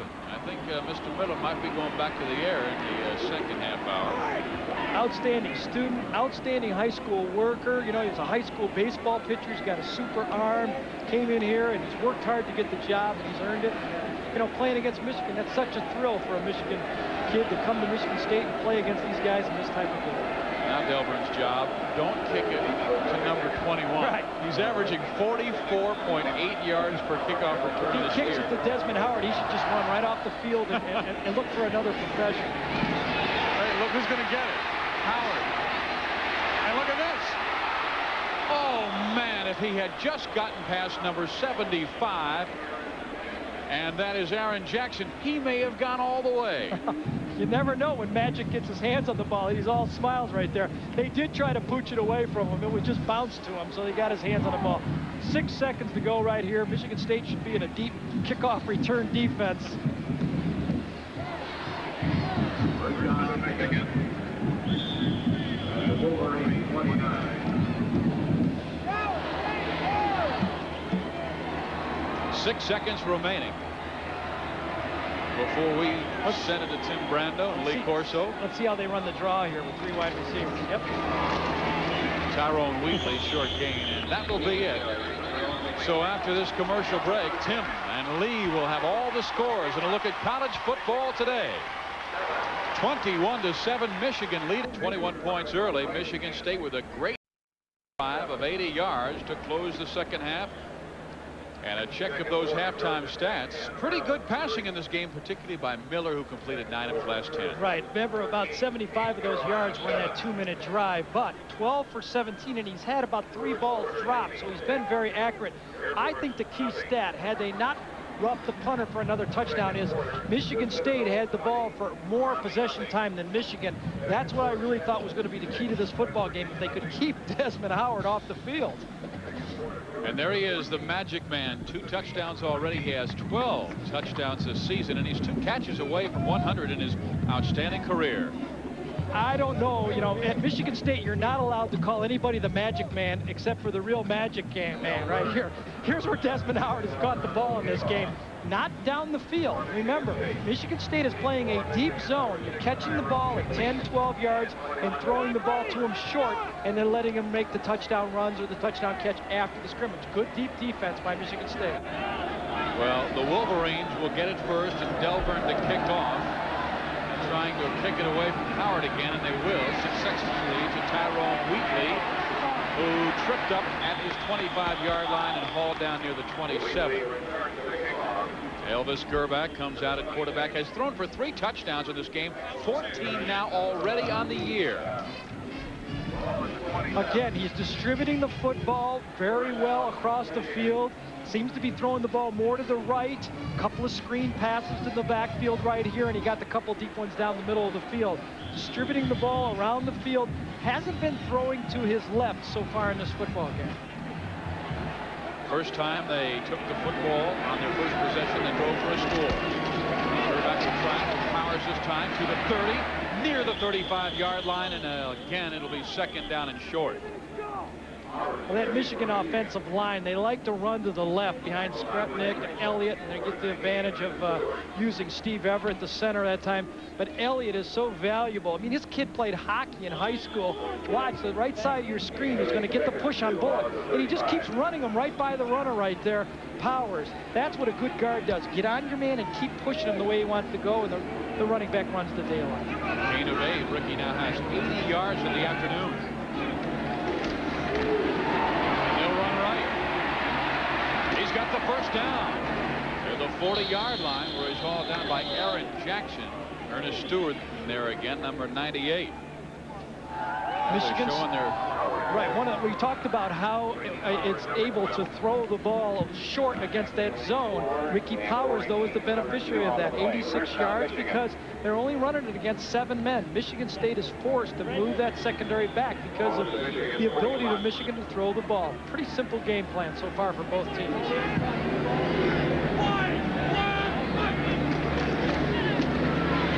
Running Powers 3 straight times. This time a short gain out near the 45-yard line. Gain of 4. Stewart making the tackle. It'll be 2nd down and 6. Well, I tell you, that time Leggett came up and put one on Ed Obradovich, defensive tackle that time, on an isolation type play, and Obradovich had to leave the game with a little bit of a shoulder stinger.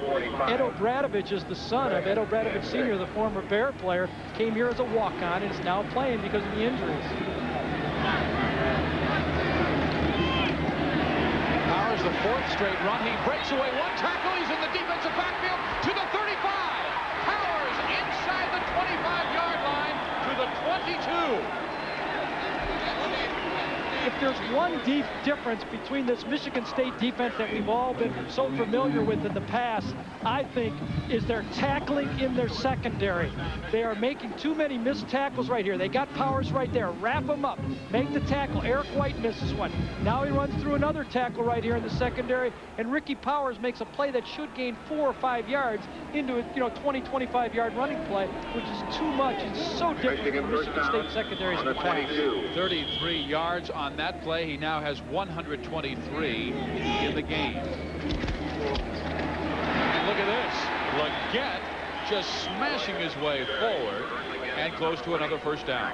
Well, usually, like, if you try to draw the comparison with a boxer, you hit him with the body punches and then you come back with the right cross later in the game. Michigan has done the opposite. They've hit him with the fancy stuff with Desmond Howard early, and now have come back to the body game, and the holes are now available to him. And they will measure here.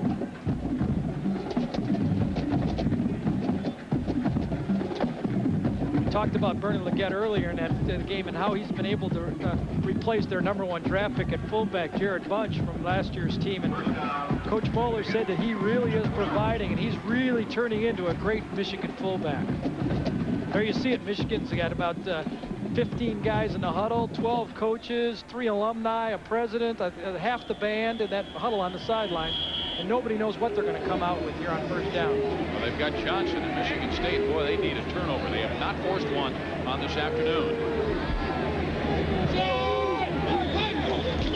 They got whistled before the play as Johnson was trying to go right side. I really think they should change that rule. That is not fair to the defense to have that many people in that sugar huddle to the sideline. See what the call is here. Dead ball. Dead ball. Ball start. Offense. So it'll be 1st and 15. You can, I don't know if you get a spot right there. Gary Moeller's about 7 yards onto the field right here calling the play. That should not be legal. He's got 6 other players on the field around him, and Michigan State is at a huge disadvantage.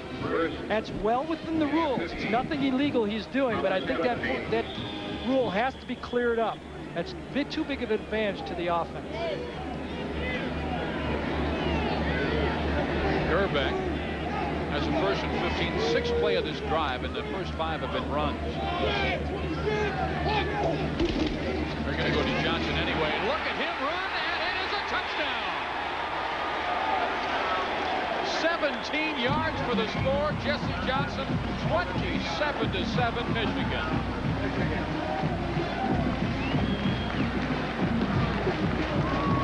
Here it is. You're right on the field. You're the free safety right here. Johnson's going to split the crack. Boy, I'll tell you, that's a nice cutback run right there.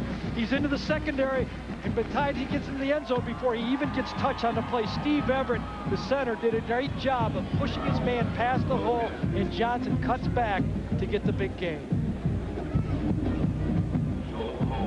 Jesse Johnson. He had that brilliant game against Iowa last week, and now J.D. Carlson comes on to make it 28-7 Michigan. 12 minutes and 48 seconds to play in the 3rd period. Wolverines hammering their arch rivals. 8-7 Michigan lead here. Gerbeck has thrown for 3 touchdowns, and the Wolverine cheerleaders. Right, they know it's national television. I mean, we bring it to him nationally. There he is. Johnson, the former Bishop Gallagher star, redshirted last year when Ricky Powers, another freshman, got off as a tailback, and they come back, and it's like a bottomless pit of running backs at Michigan, I'd say. Yeah, they call him the house cat, and they asked him why. And he said, well, I like to hang around the house. And somebody said, you like to hang around the house and eat, because he came to the camp overweight, lost 20 pounds. Well, the guys who provided him that last inspiration, the front line. This is the push right here. Everett's going to push. Elliott's going to push. Skrepnik's going to attempt to push it, come back and pick off the linebacker. Steve, you could have run this one into the end zone. The house cat did it this time. Watch Skrepnik come back and pick off Christensen, but there's the hole into the secondary. And I'll tell you, even a soccer player, a basketball player from Kansas could have made that one into the end zone, Steve. I tell you what, I would have juggled the football as they handed it off to me and fell right on my face. You could have foot dribbled that one into the end zone. 23-yard line. Duckett. Not past the 25-yard line where the tackle is made by the entire interior of that defensive line. Neil Simpson. Jim Miller growing more comfortable in his role as a quarterback. He's going to be asked to throw a lot more in this game. Good stats for him. 12 for 17, had a few drops. Here's where he's thrown the ball so far in this game. Pretty well distributed across the field. Had the one intercept on the tip pass where the linebacker got the ball. That was actually a curl type throw. It ended up being intercepted down the field. 2nd down and 7. On play action, trouble here. They dump it off to Duckett to the 25 and 30, and down he goes. Miller, he was trying to look right, and made a good decision. Actually, it was a set-up play. It was a fake type of a bootleg with a screen pass back to the fake back, Tico Duckett, to try to get a big play out of it right there. Kind of a new wrinkle. Hey, George's got some imagining. Look at those shoulder pads right there. Those are the same shoulder pads that Lorenzo White ran with when he played here at Michigan State. They draw enough fans here, you'd think they'd be able to buy some new shoulder pads. No, history of it that he wanted to do. They only let the pickers wear them. This is Milt Coleman. He has the first down, out of bounds near the 40-yard line, knocked out by Coleman Wallace after a 10-yard gain. Milt Coleman, who was all everything, high school quarterback from Farmington Harrison. He could potentially be George Perlis's first Rhodes Scholar. He's just a freshman. He's an all-A student. That guy's not an all-A student. Milt Coleman was our all-A student. Here he is, a little bit of a pick play. He's coming out of the backfield. Man-to-man coverage. You can see it right there. Good read by Miller, and he hits him on the run. And George Perlis told him Milt Coleman's going to have an opportunity to play quarterback, but he's got great hands. Duckett to the 50-yard line, where he is hammered down by Corwin Brown. And, you know, you were talking about Milt Coleman. You remember he was on ESPN's Scholastic Sports America in high school. He was the valedictorian and the Super Michigan Player of the Year. Absolutely, and he's a type of a player that he doesn't want to. He wants to play quarterback, and George says he deserves the opportunity. But he's so valuable. They got to get him on the field, and George said he's got great hands to catch the football, so he's getting a chance to play.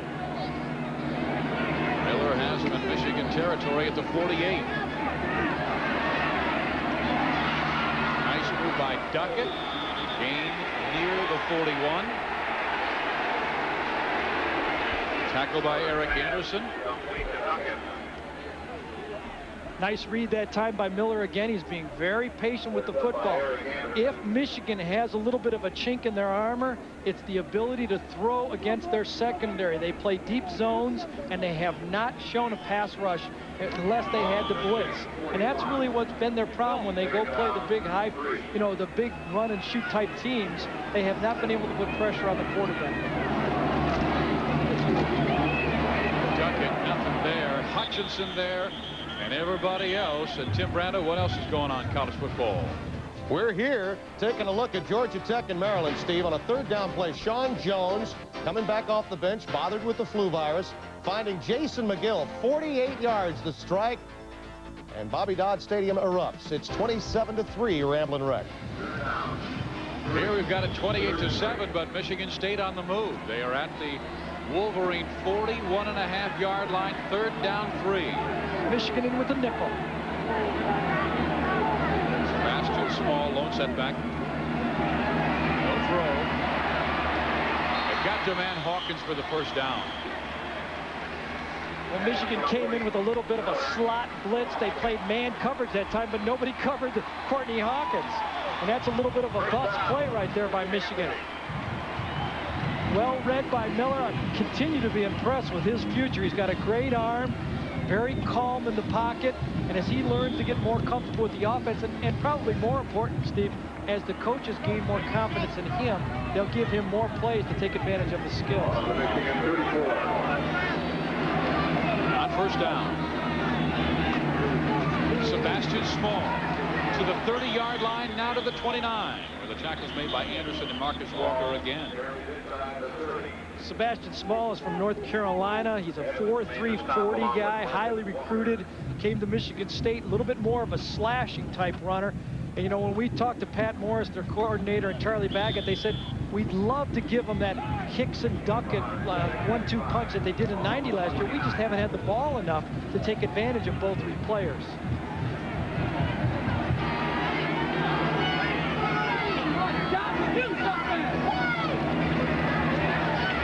They have their man again, first down, inside the 15-yard line.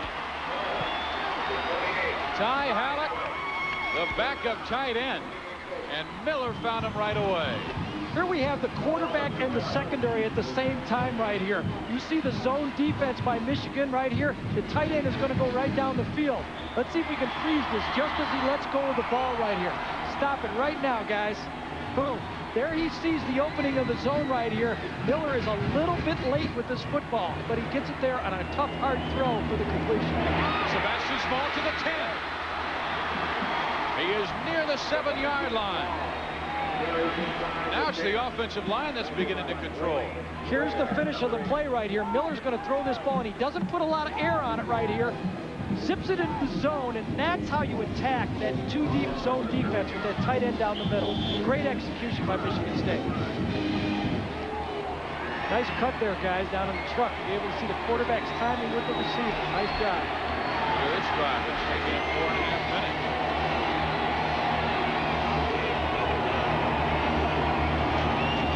Small again. Oh, man. Who was there? Everybody. And starting it was Sylvester Stanley, the nose guard. Yeah, Sylvester Stanley that time just beat the center, and he was in the backfield. There was no place to go.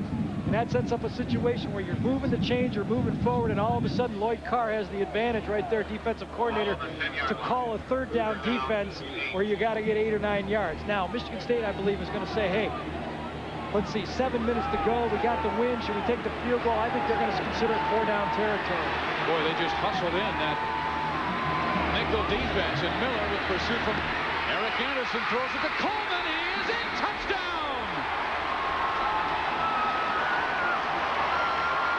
Great call there, Steve. Michigan did not get their players in there on time that time, and they got the ball to them. Again, you can see Michigan is not flanked right here.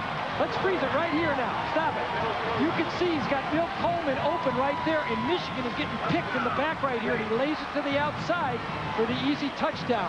They snapped that ball quickly and kind of turned the tables. Michigan tried to make a late substituted defense there and got burned on it. Well, you were talking about confidence, and that number 16 is really riding high. That last possession, first half, and their first possession here, second half, he has been the leader, and Bill Coleman, the redshirt freshman, with his first touchdown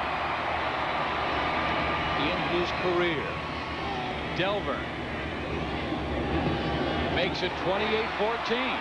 They've scored 2 touchdowns coming into this game. They've scored 2 against one of the best defenses in the nation.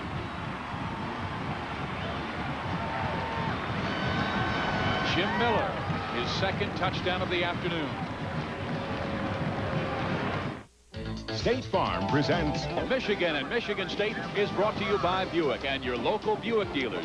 Remember Buick, the new symbol for quality in America. And by Subway, sandwiches and salads made fresh before your eyes. They had frowns earlier, but they're smiling now as the Spartans have scored twice to pull within 2 touchdowns of the favored Michigan Wolverines. And Desmond Howard finally gets a return since early first half, and he slips and falls to one knee. Neither defense has been able to stop the other team's quarterback. Jim Miller has come down, had a great ending first half, has brought it out here to the second half, and everyone is gaining confidence as he completing these passes. And I'm not sure if you saw, but Wisconsin leading Iowa 6-3 second quarter. 13 completions in a row for Jim Miller, 2 TDs. Hey, this is fun playing football again here at East Lansing.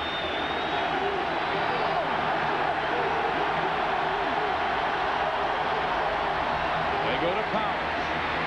Big hole down at the 36-yard line after a gain of near 15 yards. Powers is just picking those holes. He has confidence that his offensive line is going to sustain those blocks. Here he comes at you again.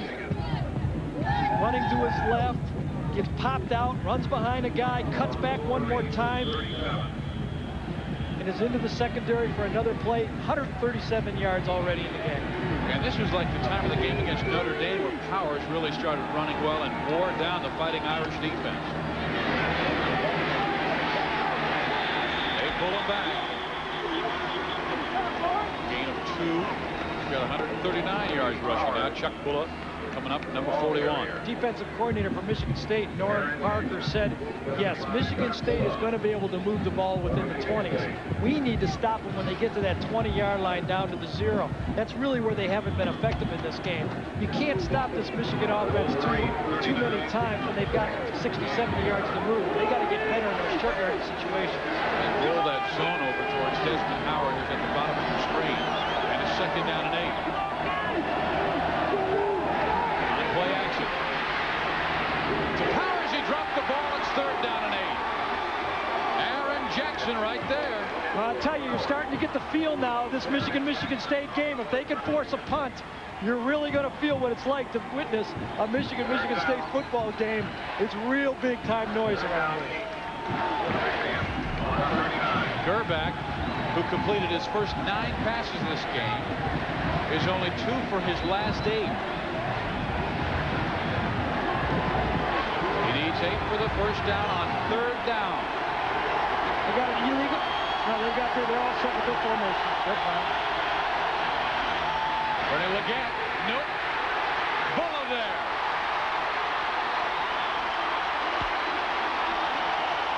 '84's John McNeil, but Chuck Bulla, he smelled it out right now. Bulla, remember, got beat with that little trap play against the nickel earlier. This time he waited for the quarterback to pass the fullback before he went back in the drop for his zone cut. And they're going to get the football back if they don't make a big mistake, with the ability to go with the wind again. This could get interesting. Bill Coleman, who scored the last touchdown, awaiting Ascona's punt. And they're looking for the return. Got a flag as the ball goes out of bounds. Michigan State may have excellent field position, but wait a second, as flags down on both sidelines. If I was George Perlis, I would not be happy where that flag was thrown. It was thrown in front of the Michigan bench, and you wonder if the coaches were calling this one here.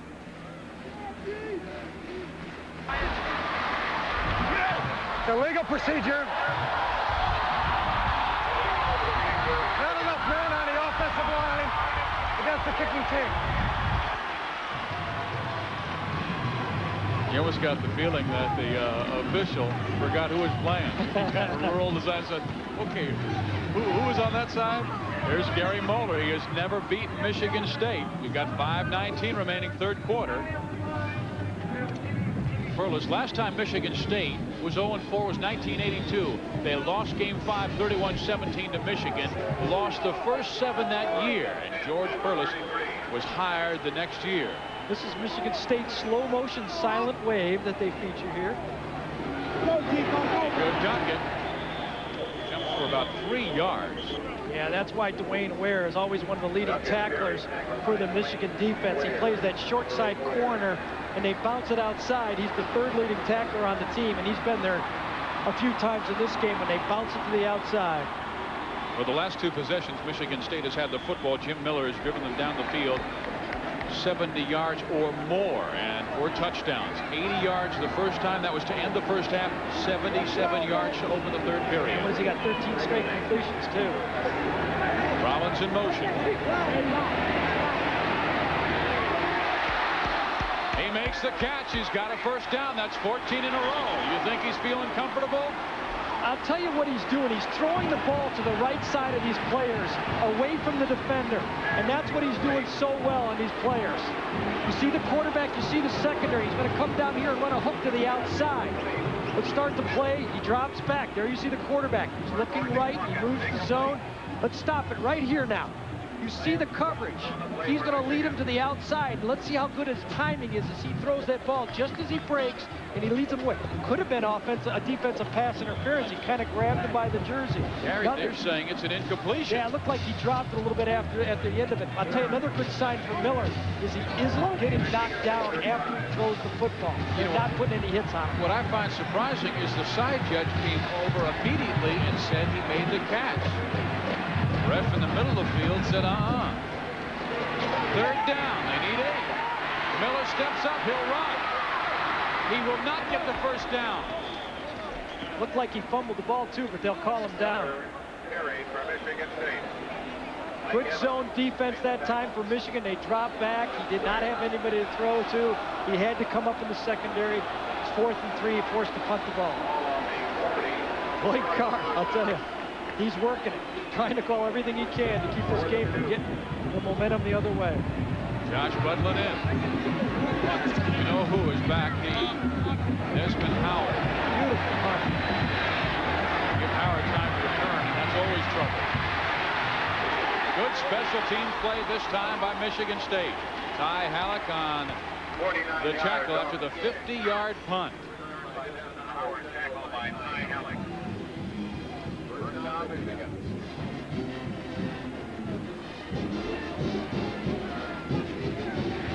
Spartan Stadium holds 76,000. The all-time record 80,000 401 last year against Notre Dame. They've got 80,157 this afternoon. We've got the Residents Inn scoreboard coming up next with Chris Fowler and Lee Corso. 7 o'clock Eastern time, 10:30 on the West Coast.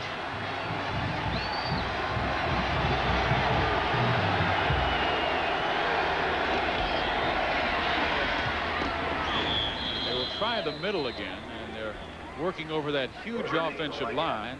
Pacuzzo and Doherty on the right side, and Leggett with a short gain. Bulla makes the tackle. Yeah, if things aren't bad enough for Michigan State, they've also had another injury in this game to the defensive line. They already were without their defensive end and tackle, and now they've lost Ed O'Gradovich, number 91, who had that shoulder problem in the first half. There you see him, had a little bit of a stinger, and he's out of the game also. So Aaron Jackson, the freshman, is in there, number 75. I tell you, these Michigan State kids can give a lot of experience, if nothing else. Gain of 6, second down and 4. Powers near the 25. Tell you what, they're growing up, this defensive line, and playing well. Christensen came up, the true freshman, to make the stop. There he is, number 45. The one bit of concern, and you really can't see it on the screen right here at home, is there is a good wind going from left to right across. Michigan State has the benefit of it here in the third quarter. Michigan is going to hold on to the ball right here. There you can see the strength of that wind, so that in the fourth quarter, Michigan will have the win. They need 1 on third down. 7-man front.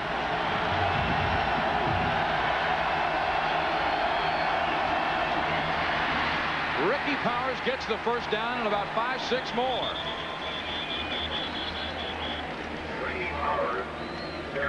We are live at Spartan Stadium in East Lansing, Michigan. 28-14 Wolverines beating the Michigan State Spartans. I'm Steve Physiak along with Gary Danielson, and throughout this day we will keep you up to date at what is going on in college football and the rest of the sports world. 2:23 remaining third period. Jesse Johnson in the game for Ricky Powers. Johnson not near the 35-yard line. Well, coming up later today, we've got college football scoreboard with Chris Lee. PGA Las Vegas Invitational. Then at 6:30 it's a Sports Center again. Not only bringing us up to date on college football, but what is going on around, including the Major League Baseball Division Championships. College football scoreboard, Residents Inn style, coming your way at 7 o'clock. Then at 7:30, our primetime game.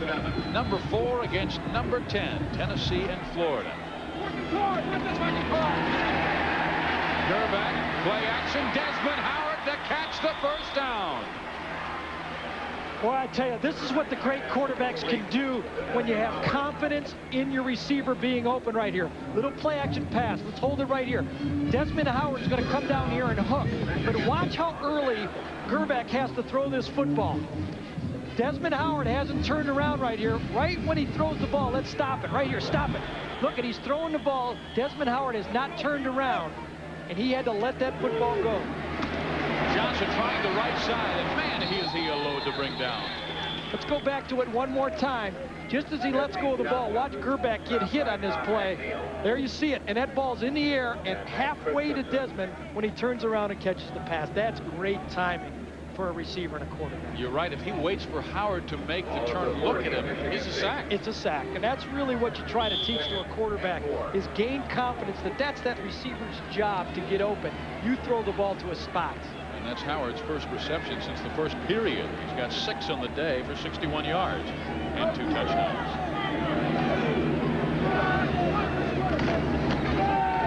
Howard, the screen. That's his 100th career catch. He's to the 30, and he has another Michigan first down. Corey Keys making the tackle. There's really no way to stop that play for Michigan State. The only way they'd be able to do it is come up and press Desmond Howard.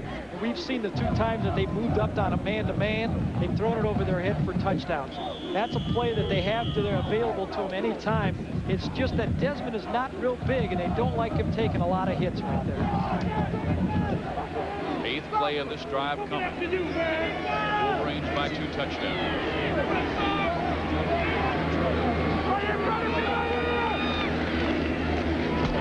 Johnson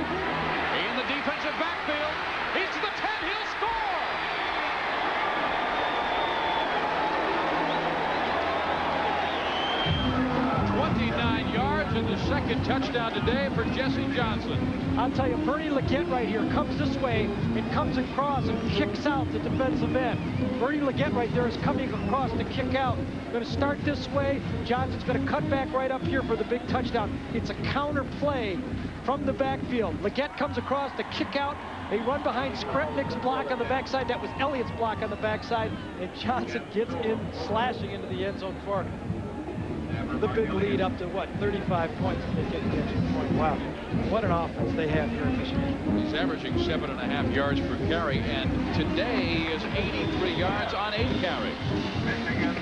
Both Powers and Johnson have combined for over 240 yards rushing.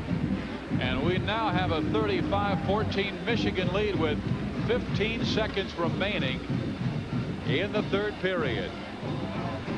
President's Inn College Football Scoreboard Show coming away at 7, and right after that, Tennessee against Florida, game of national importance, and both teams like to throw, so that'll be enjoyable. Carl Pickens, Dale Carter's on the right against Shane Matthews, a quarterback you really like. Oh, he's got great timing and touch. He's got a great offense. I say between Illinois and Florida, they probably won the two best pattern. Another injury here in Michigan. We got a band guy out. I tell you.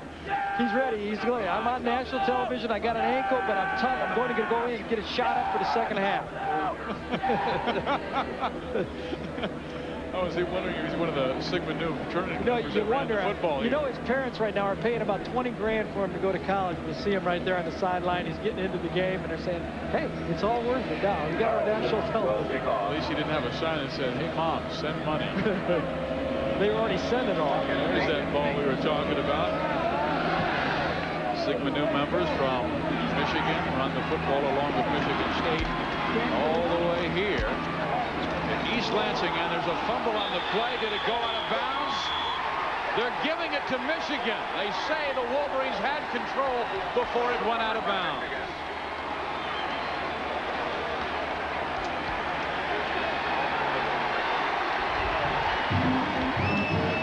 Here it comes right here. Let's see if his forward progress is stopped. Ty Halleck has the ball. He stopped right there. He continues to run. The ball's out a little bit. One more hit, and it gets ripped. You see Ware right there rip the ball out. It's on it, on the turf, and yeah, he did. It's Cummins right there. Peoples comes in and makes the play. Flag was against Michigan State, so the Wolverines have it again. They're pulling away. It's 35-14, and Gerbeck and company will come out again. I'll tell you, Dwayne Ware has played an outstanding football game. The junior cornerback caused that fumble. He got his hand underneath there and ripped it up, and the ball was on the field, and he made a play on the special teams. Now this could get ugly. They score right here now. And you wonder if they'll go deep. A lot of times they'll do that after a fumble because the defense and the team's so stunned. And they might go deep just running the ball. Tyrone Wheatley is out of bounds near the 15. A game where Michigan State was so close to being back in it. They have not been able to put the stop on Michigan's offense. State would love to have gotten their hands on the ball. They've got a hot quarterback, and now all of a sudden they see the big scoring drive and a turnover. And as I say, 35-14. It could be, 42-14 in just a matter of minutes here. Greg McThomas in the game for the first time along with Wheatley.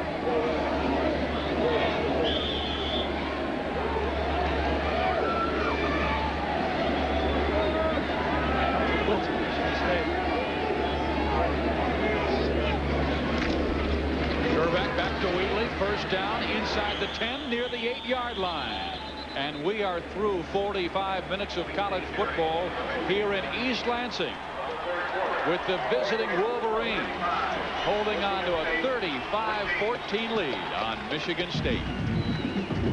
Nothing earlier. Michigan has their 21-point lead back, and they're trying for more. They've got a 2nd and 5 on the Michigan State 9-yard line. Bernie Leggett, Tyrone Wheatley in the backfield, and Gerbeck going back. He will throw it away. And there's the flag. You bet. Myron Bell, the strong safety on the blitz. Yeah, he's the number 2 tackler on this defense for Michigan State, and they were throwing it away. There's no doubt about that. They kind of compare him to their great All-Big Ten player, Harlan Barnett, who's playing for the Cleveland Browns right now. Whoa. Did they change it because they... No flags. There was a receiver within receivable distance. Number 6. Number 6. I thought he went over and told Wheatley, I didn't see you at the time.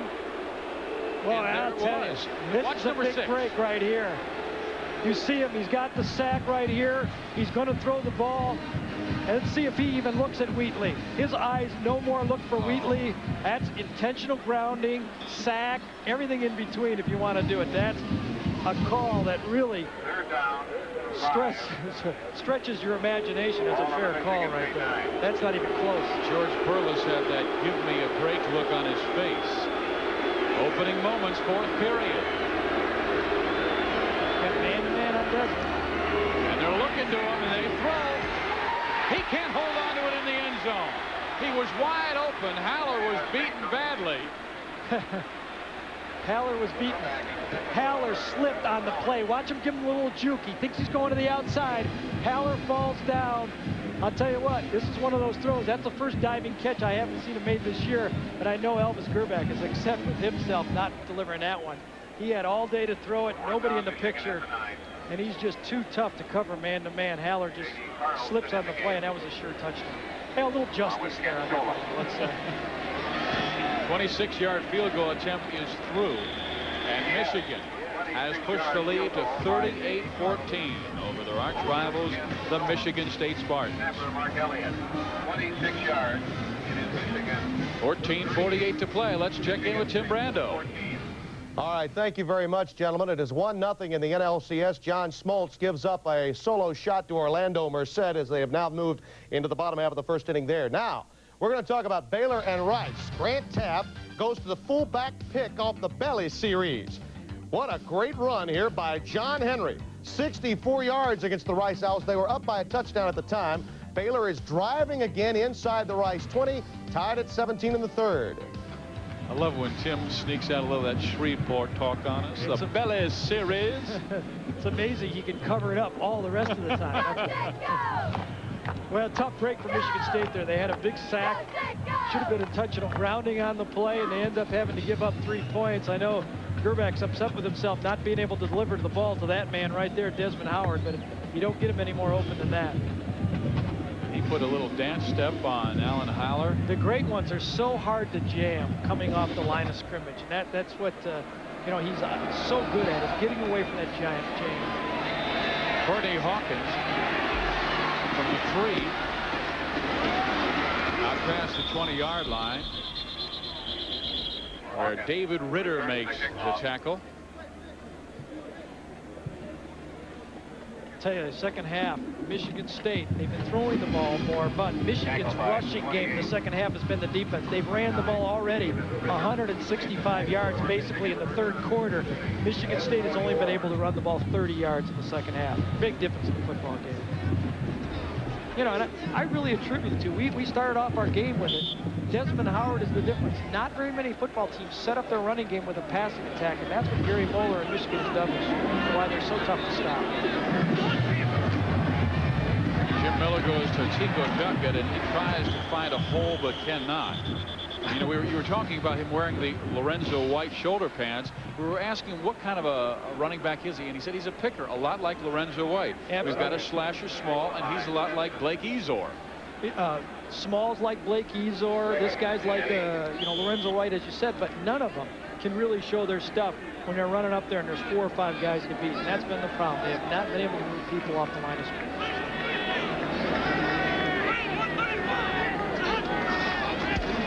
On 2nd and 8. Miller finds Hawkins first down, 43-yard line. Well, I think Michigan State has found themselves a quarterback in Jim Miller. He delivered this one again before the break, threw it between the zones that time. You'll see Courtney Hawkins playing at about 70% in this game with a bad ankle. That ball's on the way. Look at it in the zone, gets up and protects it. Another great wide receiver here at Michigan State, and I think Michigan State is going to be very happy having Jim Miller, just a sophomore, around for 2.5 more seasons here. And they may have another one in Mill Coleman at the bottom of your screen, number 6. We haven't seen a pass play off the reverse yet. Well, we've got the reverse, and look at this. You called it beautifully. They complete the pass to Hawkins, first down again.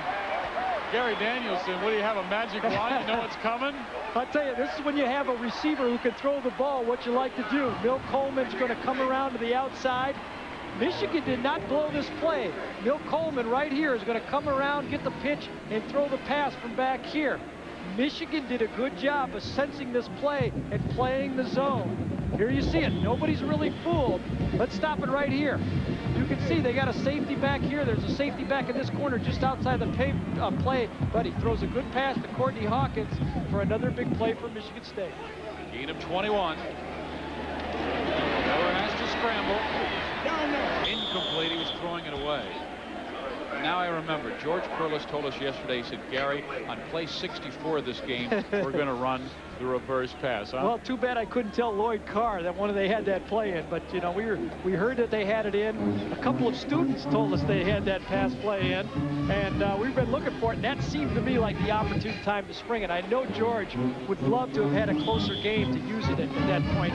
But at this point, you know, down, they're still fighting and scratching and trying to get back in the game with the passing attack.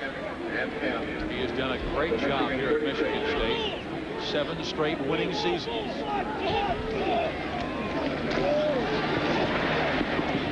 Duncan, 30. Not much more. Boy, when they grab hold of you, they don't let you go.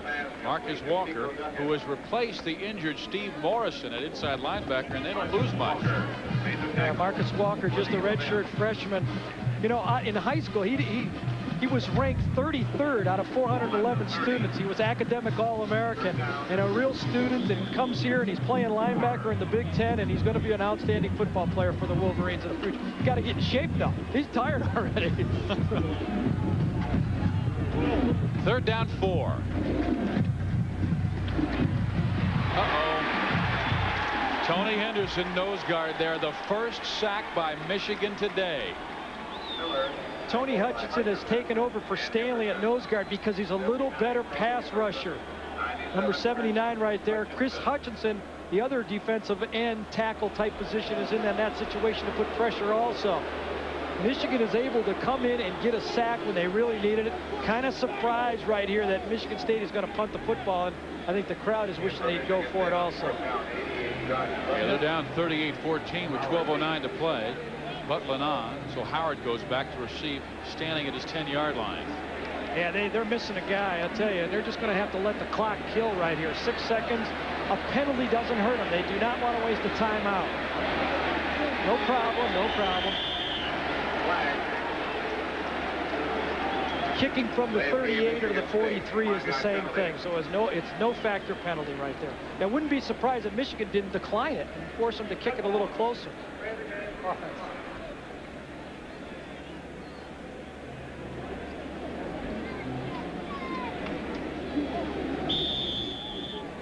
Todd Collins might be coming in to replace Elvis Gerbach, who's led him to the first 38 points. Butler kicking it away from Howard, but nope. Howard's going to take it. Desmond has dropped at the 22-yard line. Ty Halleck has been the main guy to stop him. 31 yards on the punt, 10-yard return. That's his average this year. Michigan with a 38-14 lead on Michigan State.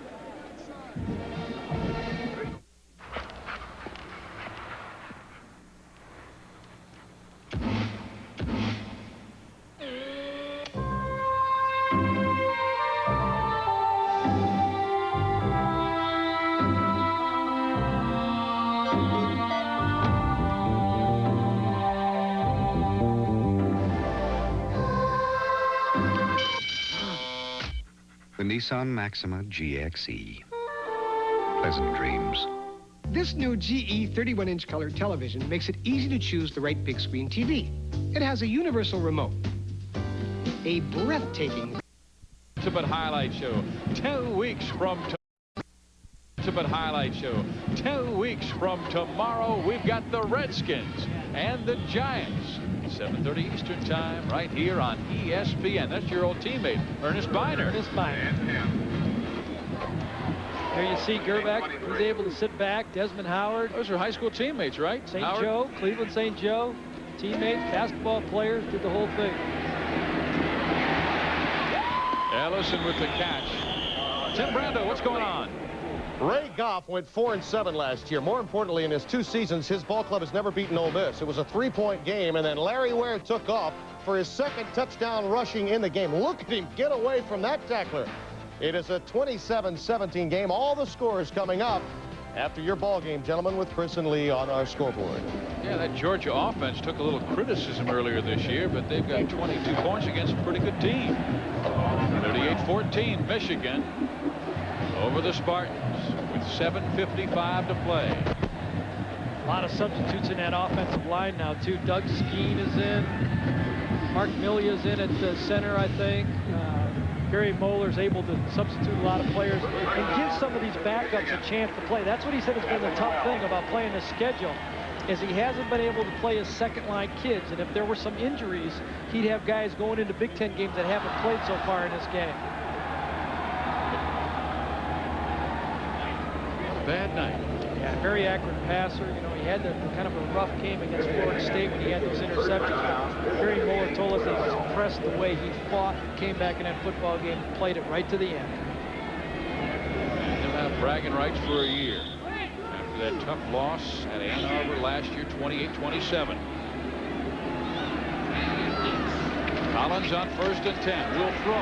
Has his man, but he can't hold on. Feldman Malvo.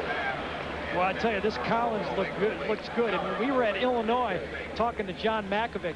He said Collins, Joe Pickens, the redshirt freshman at Ohio State, and J.J. O'Loughlin, the quarterback they signed, were the big guys coming out. And he really talked highly about the future that Collins had at Michigan. He recruited him very highly at Illinois. And you talked about Walpole High School in Massachusetts, where he played his high school football and was the understudy to Matt Rogers. Right. And then became the superstar. And that's when Michigan saw him and said, we want number 10. Yeah, what's really is as a pitcher in high school, he was 10-0. Played on state championships in football and basketball. Walter Smith has run out of bounds inside that 10-yard line, and boy, they've flattened a couple of fans. Bell and Winter on the play. They're in the flag. Myron Bell, the strong safety, crushed him out. Is everybody okay over there? Not another referee down.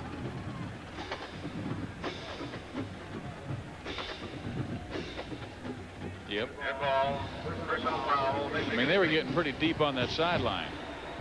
A little bit of a pick pass right here. Malvo, number 84, is going to come inside and pick off the guy for Walter Smith to come out and catch the ball to the outside. Now let's see what happens to Bell right here. Rides him out, throws him down into the chairs. Now that's in the fine lines of the rules. Anytime you throw anybody into a chair, that's an automatic penalty. It's kind of late hit. Buried in there late. But, you know, the frustration for Michigan State. I mean, this is a big emotional game for them, and Bell has been chasing fast receivers around the football field all game, and he finally got a hold of one. Is it just a 5-yard penalty if the chair is padded? You got to pick out one of those folding chairs. Malvo's got to get out there. They had 12 players in the field. Yeah, that's what's so tough again right there. All of a sudden they have 12, they run off, and now they got their goal line offense out there. Wheatley fumbles the football, and Michigan State will recover in the end zone. Juan Hammond's backup linebacker. And Tyrone was about 2 inches away from his first career touchdown. Yeah, I think it's Alan Haller, number 23, that gets the good pop on Wheatley right here. Going into the end zone to put it on the ground. 7:39 to play. 7:39 from a Michigan. Tastes like a beer. ESPN's presentation of college football, Michigan at Michigan State, is brought to you by Nissan, built for the human race, and by GE Televisions. It's easy to see why they are so easy to choose. See that MSC on the physical class sign? It used to be Michigan State College, now Michigan State University. In Indiana, they are leading Northwestern today 24-0. That's a good ball club. Shut out the Spartans last week, and we've got it next Saturday on ESPN. In Ann Arbor against the Wolverines. Should be a great game. They got a good quarterback in Trent Green, and if you can throw the ball against Michigan, you have a shot. Miller. He's going to duck it, and a short gain. Tim Brando, what's going on? Gonna take you out to the wild, wild whack, gentlemen, where BYU usually is very effective, but the Miners get it done. Patrick Bailey knocks it in And the University of Texas El Paso has the lead. It is now 17-7 in the second. They got to get last year's Heisman Trophy winner heated up, Ty Detmer for BYU. You see the score with the Wolverines leading. Jim Miller still in at quarterback, and they send Hawkins in motion. Rushes on, and Miller is corralled, and down he goes. Noseman was really hustling on the play. Tony Henderson. Got a lot of the backups in. This is their second unit on defense for Michigan. They're all fresh. They got fresh legs. They're in there running and doing some things and getting the big sack. Murkowski gets the sack on that one, and he was in the backfield. A lot of fun to be able to play in a Michigan game when you're up by this many points. Stick around. At the end of this game, we'll have the Residents In Scoreboard Show. Update you on the rest of college football and all the highlights. Inside of 6.5 to play.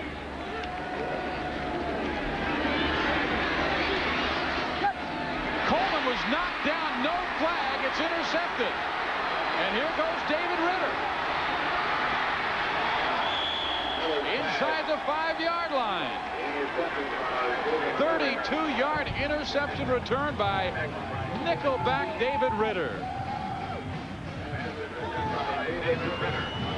There you see Miller right there limping a little bit. He threw the ball over the middle. Ritter's in a deep zone. He's trying to hit the crossing route coming across here. He's trying to stick it in. Miller falls down, but he was actually trying to hit the crossing route to Courtney Hawkins coming in. He let him a little bit too much. But you know what? Miller showed me a little bit right here. You can take the easy throw in that situation and get the completion. There he is coming across for the big hit. But you know what? He's playing to win this football game. He's throwing it down. And when you take the chances and you know when you throw the ball down the field like that, you could possibly throw an interception, that shows me he's got the makeup to be a great quarterback in this league. That has hurt. Michigan State 3 turnovers. Collins to Wheatley. Let's see if he can get his first career touchdown. Yes, indeed. True freshman from Dearborn Heights. Well, he was happy to see that interception, be able to get a chance to redeem himself on that fumble that he had on the play where he was into the end zone just a couple of minutes ago. So Wheatley able to stick it in the end zone for the Wolverines. Just a simple toss right here. Collins to Wheatley. He's got the fullback in front of him. He's got the guard coming out. He just plows it into the end zone for 6 more points. Well, it's now 44-14. It was 28-14, and Michigan State had the football at one point. Elliott will snap.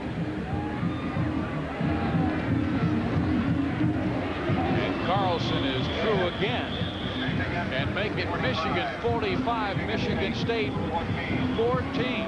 Jim Miller, he has had a courageous game, but his team trails. Spartans to this point, but no one in the stadium is as disappointed as local DJ Jim Parker. Jim's up on a billboard in Lansing right now, and he's not coming down until the Spartans win a game. Maybe you got another chance next week, Jim, but for now, looks like rain. Stephen Gary, back upstairs to you. Up on the billboard, he's got the Spartan flag. I tell you, this isn't being on a billboard down in Texas or Florida, you know. In Michigan, it's going to get cold here in the next couple weeks. Now, the Spartans are going to be in some games they can win, but this every week for the Spartan team this year, because of the injuries, is going to be a big challenge to get a win.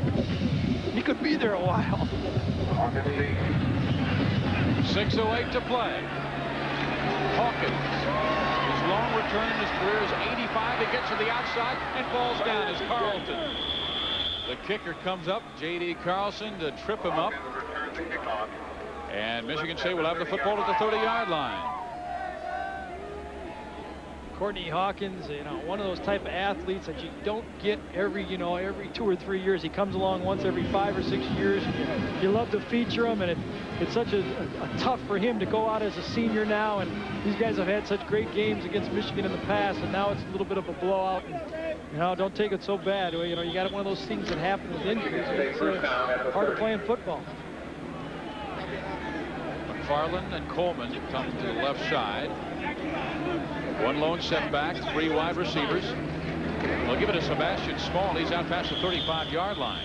And, you know, really for Michigan, Gary, their victory in their opener over Iowa, as Gary Moeller said, we have a 1.5 game lead.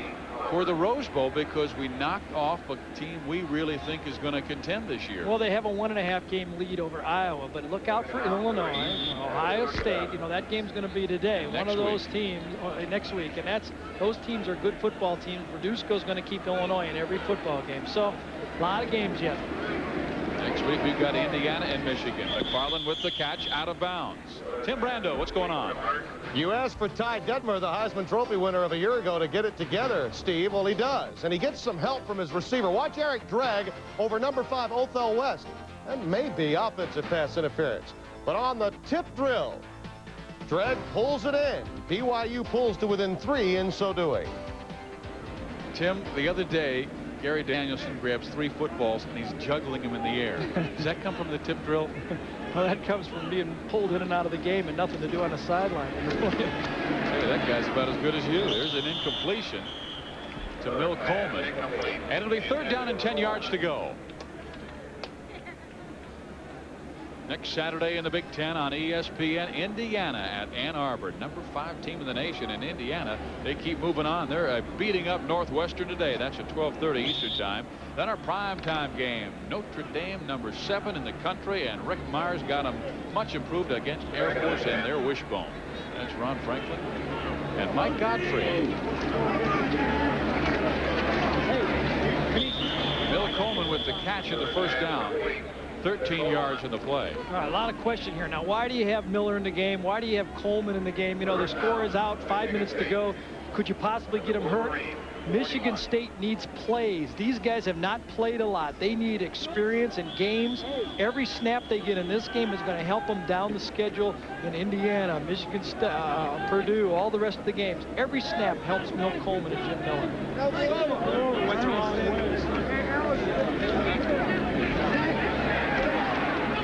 He finds Small.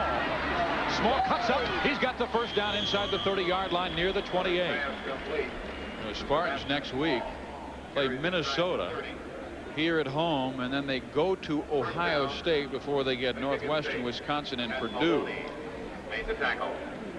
Last time they were 0-5 was back in '82, and George Perlis was not the coach. He took over in '83, and he has led them to 7 straight winning seasons and also to bowl games the last 3 years.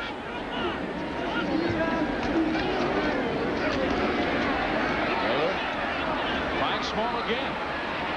Sebastian will not get the 1st down this time, but he comes up about 2 yards shy, so gain of 8.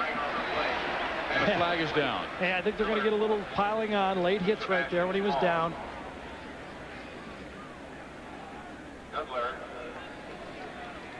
A lot of the fans will say now, why didn't Michigan State just do this the whole game? You know, throw short. And Michigan now is dropping in deep zones. They're content to let them throw the ball short over the middle of the field. And, of course, they've got a lot of 2nd and 3rd team players in there getting an opportunity to play basically for the first time this year because of all those tough games against big-time opponents. So they'll push that football to the 11-yard line where the Spartans have a 1st down. Gerback, Skrepenek, he's the All-American, number 75. Look at him, 6'8", 322. Yeah, I'll tell you what's just as impressive is look how big Gerback is next to him. I mean, there's 6'6" next to 6'8", and I don't know who'd block whose shot in basketball right there. Small for a short gain near the 10-yard line. Nate Holdren. I'll tell you, Nate Holdren is some story, though, for Michigan. He played outfield for the Michigan baseball team. His first 2 hits for the baseball team were home runs. Bill Freehan likes this guy in the lineup. You don't want him to get hurt. Bill Freehan, of course, the Michigan baseball coach, the former Tiger catcher. Yeah, he was the State of Washington Player of the Year 2 seasons back. He's a redshirt freshman. To Small, 5-yard line. He cuts up near the 3. Inside 4 minutes to play here in East Lansing, and the Spartans trying to gain a little more respect. The zone for Michigan is dropping too deep right now. That's when you can take advantage of the field. These are young players in there, and they're dropping back as if they were on the 40 or 50-yard line. Now you got to take advantage of a short field and shorten your drops and not let them have that pass over the middle like that and pick up 6-7 yards. Tony Rollin and Sebastian Small in the game. Small, the tailback.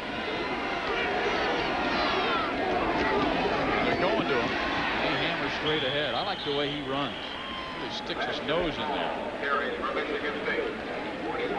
He's about a 4'3", 40 man. He's putting on weight to be the Big Ten back that he needs to be, because he's going to run the ball between the tackles here at Michigan State. You know, I really believe it's going to be a tough year for Michigan State this year, but I just believe it's going to be a blip on the screen. I mean, next year they'll be back. They're going to gain a lot of experience. They've got a lot of freshmen that have experience, and they found themselves a quarterback. Small, he was recruited by Michigan, and he has him within a yard and a half of Pater. 45-14. Load him up. They go to Rollins. He is at the goal line. Did he fumble? No, I think he made the first down, though. He didn't get the touchdown, but he got the first down. There you see it. On 4th and inches, Rollins muscles ahead for the first down. Henderson came out of there saying, we got the football. You can see the guard almost bumps into Miller right there, and he gets the ball from the top. He gets hit, falls forward right here, and he lands about 6 inches short of the goal line. Good spot by the referees that time. First and goal. They'll go double tight end. Rollins, he's in. Well, they scored 20 points all year in 4 games coming into this contest, and they've got 20 against the Michigan Wolverines. And absolutely, that's going to give this football team confidence as they go on. They're not going to have an inferiority complex on offense that they can't score. They know they can do it if they execute the offense properly.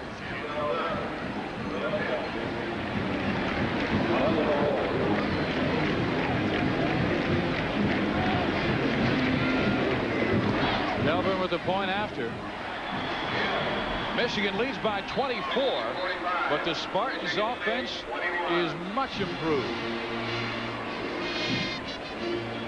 Next week we have Indiana and Michigan. That should be a good showdown. We've got one of the best running backs in the nation in Vaughn Dunbar. Absolutely. You know, and Indiana has changed their offense and defense to play with the big teams. They've gone to a 4-man defensive line, and all with the idea of being able to play with Michigan State, Ohio State, and Michigan. So we'll see if the changes work. And, of course, they've got a passing quarterback in Trent Green, who's having a great year. So we'll see if they can stand up to this blitzkrieg of offense that they have here in Michigan, I'll tell you. They've got 45 today. They came in averaging 33 points per game. And the Spartans going for the onside kick, and they may have it. Yes, they do. Well, they've got 21 today, and they've got Miller out there again with 2:11 left. Wazelik. What you try to do is bounce the ball into somebody a little bit hard and see if it comes off the ground. It's a tough catch. Bounces off. D-Bolt comes out, and Wazelik gets the return, and Michigan State's back out of the field. They're not going to win this football game. That upsets Gary Muller because he knows he had his first team, a good hands team out there, and it could come to that situation to win a big game, and he doesn't like those types of mistakes in that situation. So from the 45-yard line in Spartan territory, Miller has his tight end. And Lions, gain of about 7-8 yards. Where they're arguing. Ryan Townsend. Got to go 2-minute. No time to huddle. They should practice their 2-minute drill. 2 minutes left in the game. Let's get up on the line of scrimmage. Second and 3. Georgia in the 4th quarter now leading 30-17. And Colorado bouncing Missouri. I thought Mizzou would give them a game. They didn't need 5 downs. Catch made. Coleman inside the 35-yard line. Fumble, but McFarland picks it up, and they say, he was down. Jamil Coleman. 15 yards in the play. Spartans get another first. Well, Bill Coleman, I think, may have made himself into a wide receiver on this football team. He catches the ball well. He's fast, runs about a 4.3 40, and he's going to catch a lot of passes. He's the type of guy who could play in the NFL as a wide receiver. And Miller in this game, 27 for 36. Downfield to his tight end, makes the catch. Lyons goes down inside the 15-yard line. And that, Gary, was a perfect pass. Tight end is going to come right out from here and run down the seam right here. Miller does such a nice job of throwing off the linebackers and throws it early. Again, the linebacker, the ball is thrown as it goes into the zones. And Miller, as I said before when he threw that interception, he's got enough guts to throw that pass. Not a lot of guys can throw that type of pass after they've thrown some interceptions, because that's what it's going to read in the paper. Miller threw an interception, but he's got the ability to throw an interception and come back and throw it. Just over the outstretched hand of Bobby Powers. Here we go. No blitz from behind. Miller's going to go down 20-yard line. And that is the 3rd sack of the day by the Wolverines. Let's call timeout. Tee it up. You got 1:05 to go. Martin Davis on the sack. There's Martin Davis. He and Brian Townsend share that right outside linebacker position in that 3-4 defense. I'll tell you the interesting thing is Martin Davis was the starter last year, and Brian Townsend has become the starter this year. And he tied the team for the team lead last year with 7 sacks. And he gets beaten out basically in this program. So both play, but that's kind of surprising in the Michigan defense. Got a timeout of the field with 1:05 remaining. Michigan up by 24 points. On the road. And they have been an excellent road team this year. 11 straight wins on the road for the Wolverines. We'll take time out here. Back in East Lansing, Jim Miller just hit Sebastian Small inside the 10-yard line, where it will now be 4th down. And Michigan State will call another timeout. They'll need about 3-4 yards for the 1st down. They need to get near the 6-yard line. And Small has really helped them out on that little play underneath that zone. Yeah, it's a little bit of what you call a check down. The back looks, they check for the linebacker, and if he doesn't come, if they drop in a deep zone, he checks down over the middle, and that's your safety valve. Instead of hitting him in the backfield, you throw it over the middle. And you people, I know we were in commercial when that play was run, but you didn't miss anything. That's the same play they've run about 8 times here in the 3rd quarter. 3rd down and about 4 yards here, and 51 seconds left in the football game. Yeah, they had 3rd and 13 up on the board as that last play went off. 2nd down and 13. As they switch that. It's Michigan State football. And again, following this football game, Tim Brando along with the highlights with the Residents In College Football Scoreboard show later on tonight. And then we've got Tennessee against Florida, 2 of the top teams in the country. Ron Franklin and Mike Godley bring it your way at 7:30 tonight Eastern Time. From the 9, 4 yards to go for a 1st down. 3rd down. Moving in motion, same play they ran for the touchdown, and they'll get another one again to Courtney Hawkins. You're exactly right, Steve. That was, only it was a different defensive alignment that time for Michigan. Miller goes to his left, straightened down the shoulders, and delivers a nice pass right there to Courtney Hawkins. You know, that's a lot like what the San Francisco 49ers do with Jerry Rice. Send him in motion a lot with 2 receivers to the left. This time, Neil Coleman's going to come out for the touchdown pass he got early. This time, Courtney Hawkins comes down there, goes just inside the end zone, and on the rollout right here, Miller makes the nice throw to Courtney Hawkins in the end zone. Watch, 1 step into the end zone, turns in, and the ball is delivered right on time. I'll tell you, they've got themselves a good quarterback here in Jim Miller. Delver puts it through. It's 45-28, and Jim Miller is having himself a career-best performance. 30 of 39 for 302 yards and 3 touchdowns. I really believe George Perles would love to run the football. That's the type of personality he wants to have for his football team in the Big Ten. But this year, he's a little bit outmanned. And the equalizer in college football, or for that matter in pro football, is to be able to throw the ball. You build it around a quarterback. He's got one right here. You know, the thing I've been impressed with, he's had pretty good protection all day to throw the ball. I don't know if that's a little bit of a problem area for Michigan or a real strength for Michigan State. Yes. And I'm surprised that Michigan has not been able to put better pressure on him. You know, Hayden Fry of Iowa, he has that old philosophy, scratch it where it itches, which means take what the defense gives you. And right now, Michigan is giving them the pass because they've closed down the run so well. Well, now let's be, in truth and advertising right here, Michigan does have their backups in the football game.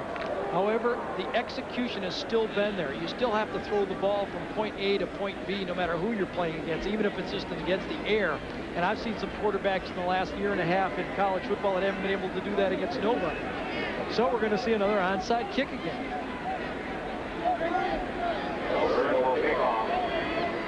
47 seconds remaining.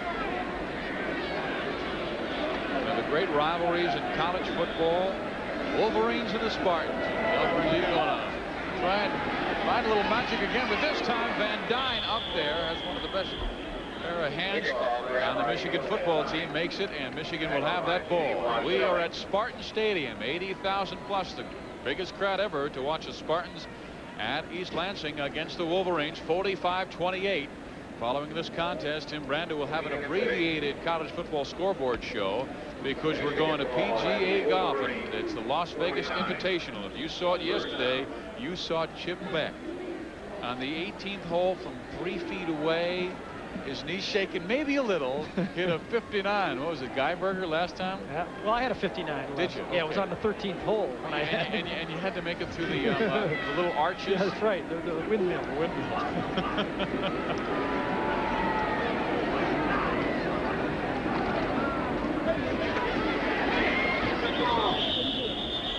Michigan is going to come away with this game with a big win. They're going to go to 2-0, and they're going to set up this big game next week against Indiana. And we'll get a chance to watch this guy again next week. He's fun, isn't he? Sure, I'll tell you. 2 more touchdowns today. He has 12. I wrote myself a big note not to call him by magic here in East Lansing. I know a lot of these East Lansing people, but next week I can go back to his nickname back in Ann Arbor. It's safe there. Here in East Lansing, they had a fella back in '79 and won against Larry Bird. That's Irvin Magic Johnson. That's the only one they know of. So they're hammering away with that big fullback, Greg McThomas. And this is a fellow Gary Moeller said he wanted to see more of. Greg McThomas, an All-American linebacker from Milwaukee, Wisconsin. He's got great size, too, I'll tell you, for a fullback. And what's amazing, I'll tell you, Gary Moeller might like to see more of him, but the Michigan State defensive backs don't want to see any more of this guy. He ran over him. Big win for Gary Moeller, his first ever against Michigan State. After going 0 for 4, he and Desmond Howard help out to beat Michigan State 45-28. The #1 airline across the Pacific. State had been